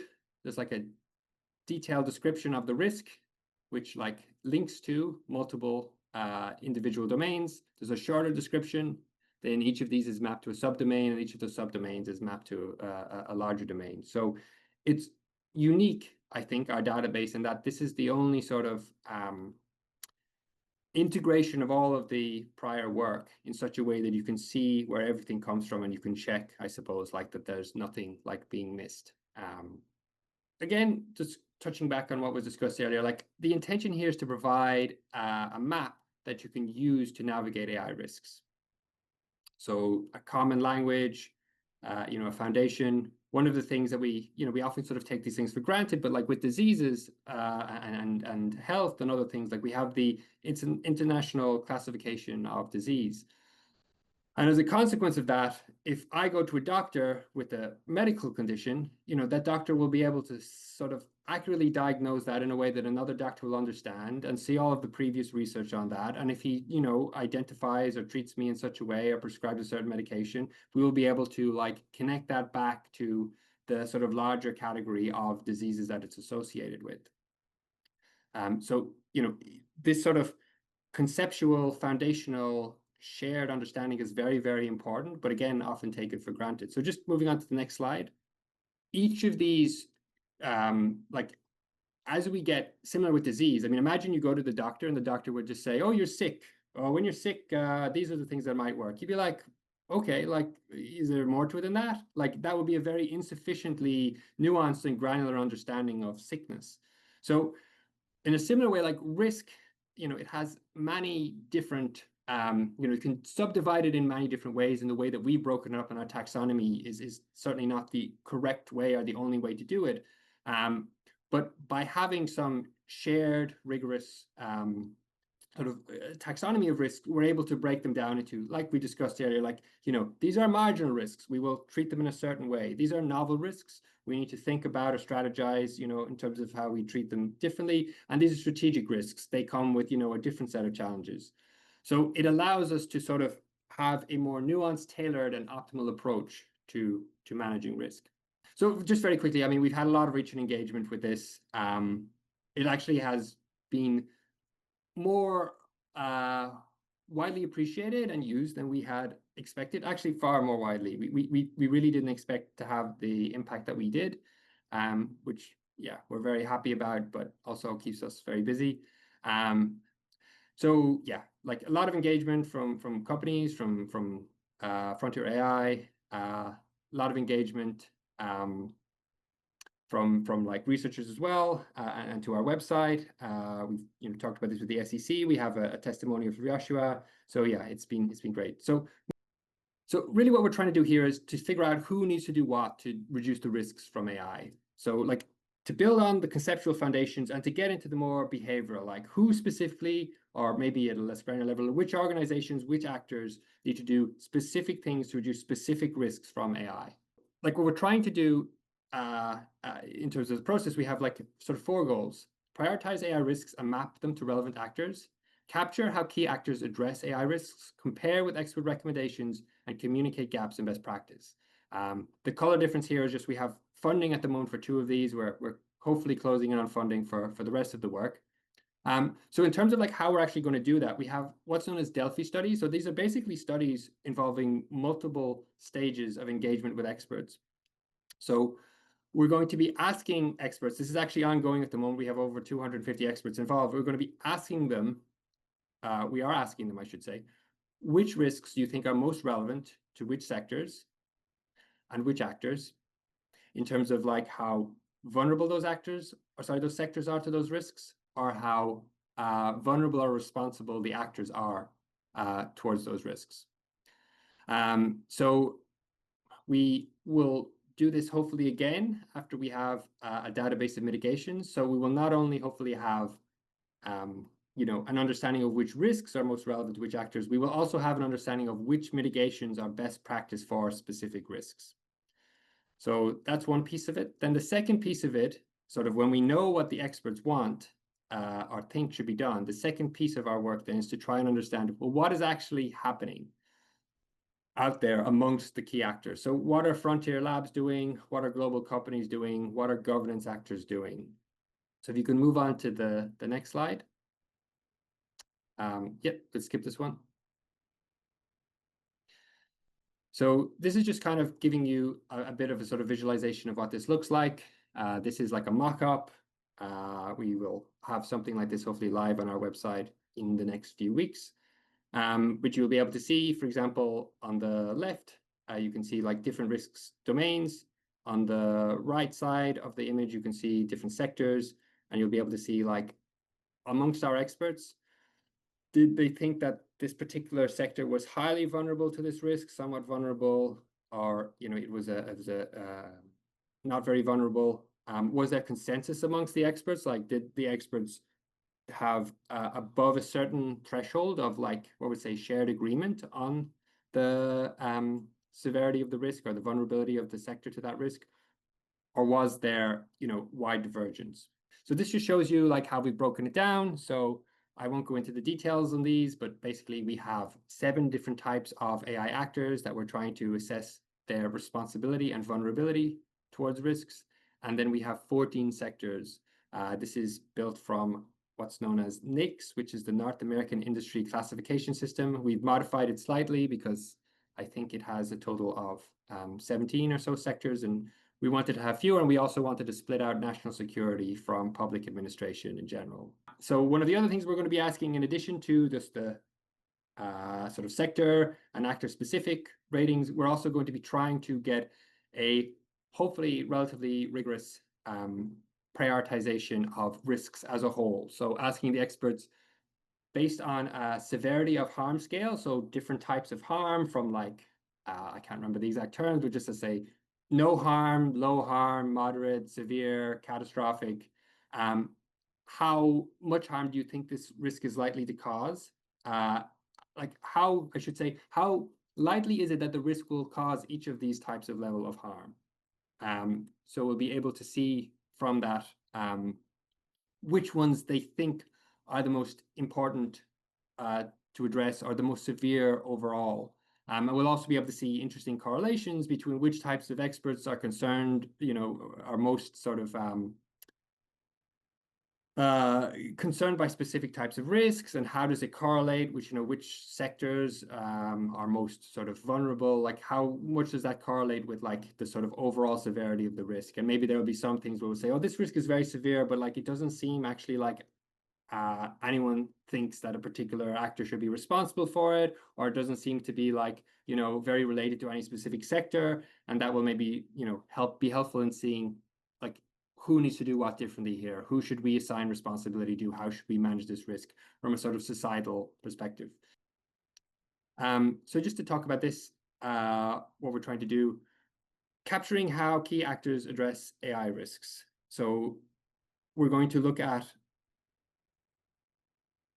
systematically search using probably some sort of LLM tool with human validation, and sort of capture probably we'll be looking at probably a few thousand documents from probably about 250 to 300 organizations. We will pull all of those, put them into a database. So you will be able to go and you'll be able to see for this particular risk, these are the organizations that are like paying attention to this risk. This percentage of organizations in this sector are paying attention to that risk. We're also going to we have a mitigation taxonomy. So we're going to be categorizing what they're doing in response to risks according to that mitigation taxonomy. So we'll be able to see for this risk, this is what they say they're doing. This is the document that they mention it in. And then, of course, from that, we'll be able to show like where there's gaps, where there's like mitigations that are not really being used, or risks that are not really being mentioned or mitigated. And pending having some additional funding, we'll also survey these organizations to try and understand, what's missing, because it's quite plausible. Organizations would always discuss some of the things that they're doing for internal risks on their website. So, there will be things that will be missed. There will be information that we want to capture from that survey additionally. So yeah, this is the mitigation taxonomy. We're in the progress of making a better version of this. This is accessible on our website right now, but we will hopefully have something like this before we do the survey of organizations, and there will be a whole independent database of mitigations of risk from AI. And this is just to give you, quick overview of the kind of things that we might be able to show. So like here's some data from a pilot test with Accenture, and you can see we can, we've pulled out some information here. Just slightly below that, you can see like how we've mapped it in a database. And then over here, you can see some of the kind of outputs that you could have, like you could imagine, where for each organization, we can say, here's how you compare against sort of other actors in your sector or against what experts recommend. And we talked about this whole who needs to do what differently, making it much easier for the decision makers in that organization to understand, here's a gap in our practice related to a particular risk. Here's what, our competitors or sort of what I say, the people that we follow are doing in response. Here's the specific things they're doing or the particular mitigation. So it becomes much, much easier for them to sort of take action. And then collectively, we're all better off. And this is just, like we can also do then comparisons between sectors and things like that. Wonderful. Well, thank you all for coming on that journey with me. We covered a lot of things, a lot of slides, a lot of transitions, but we did well, I think. So yeah, I just want to say you can visit our website for the database. You can download it, the incident tracker. You can also see all of our data, and you can sign up to our newsletter for updates and outputs. Like I said, we'll have an output about the governance mapping project coming out tomorrow. So yeah, thank you all for listening, and yeah, thanks for having me. Thank you so much, Peter, and congratulations to you and your team. And again, I think it's beautiful that you're able to as well cover a large part of work that is conducted, worldwide, because one of the major topics as well right now is how to ensure basically that we don't work into a fragmented way, right? And so I think the big strength of the mission that you are conducting is being able to re-centralize, what's happening in terms of AI risk. So yes, thank you very much for everything. This is the end of the first session of AI Honest Research, which was focusing on AI risk and AI laws. We will find you back tomorrow at 10 a.m. for the AI Honest Academy session with actors from Epitech, an engineering school based in France, the Vector Institute based in Canada, and other leaders from Numalis, Democratic Resilience Centers, Open Ethics, and so on. Again, thank you very much to everyone that was here, that contributed to the amazing collaborative work over the past 6 months. So I really want to thank again all of the speakers that engaged today, all of our partners, and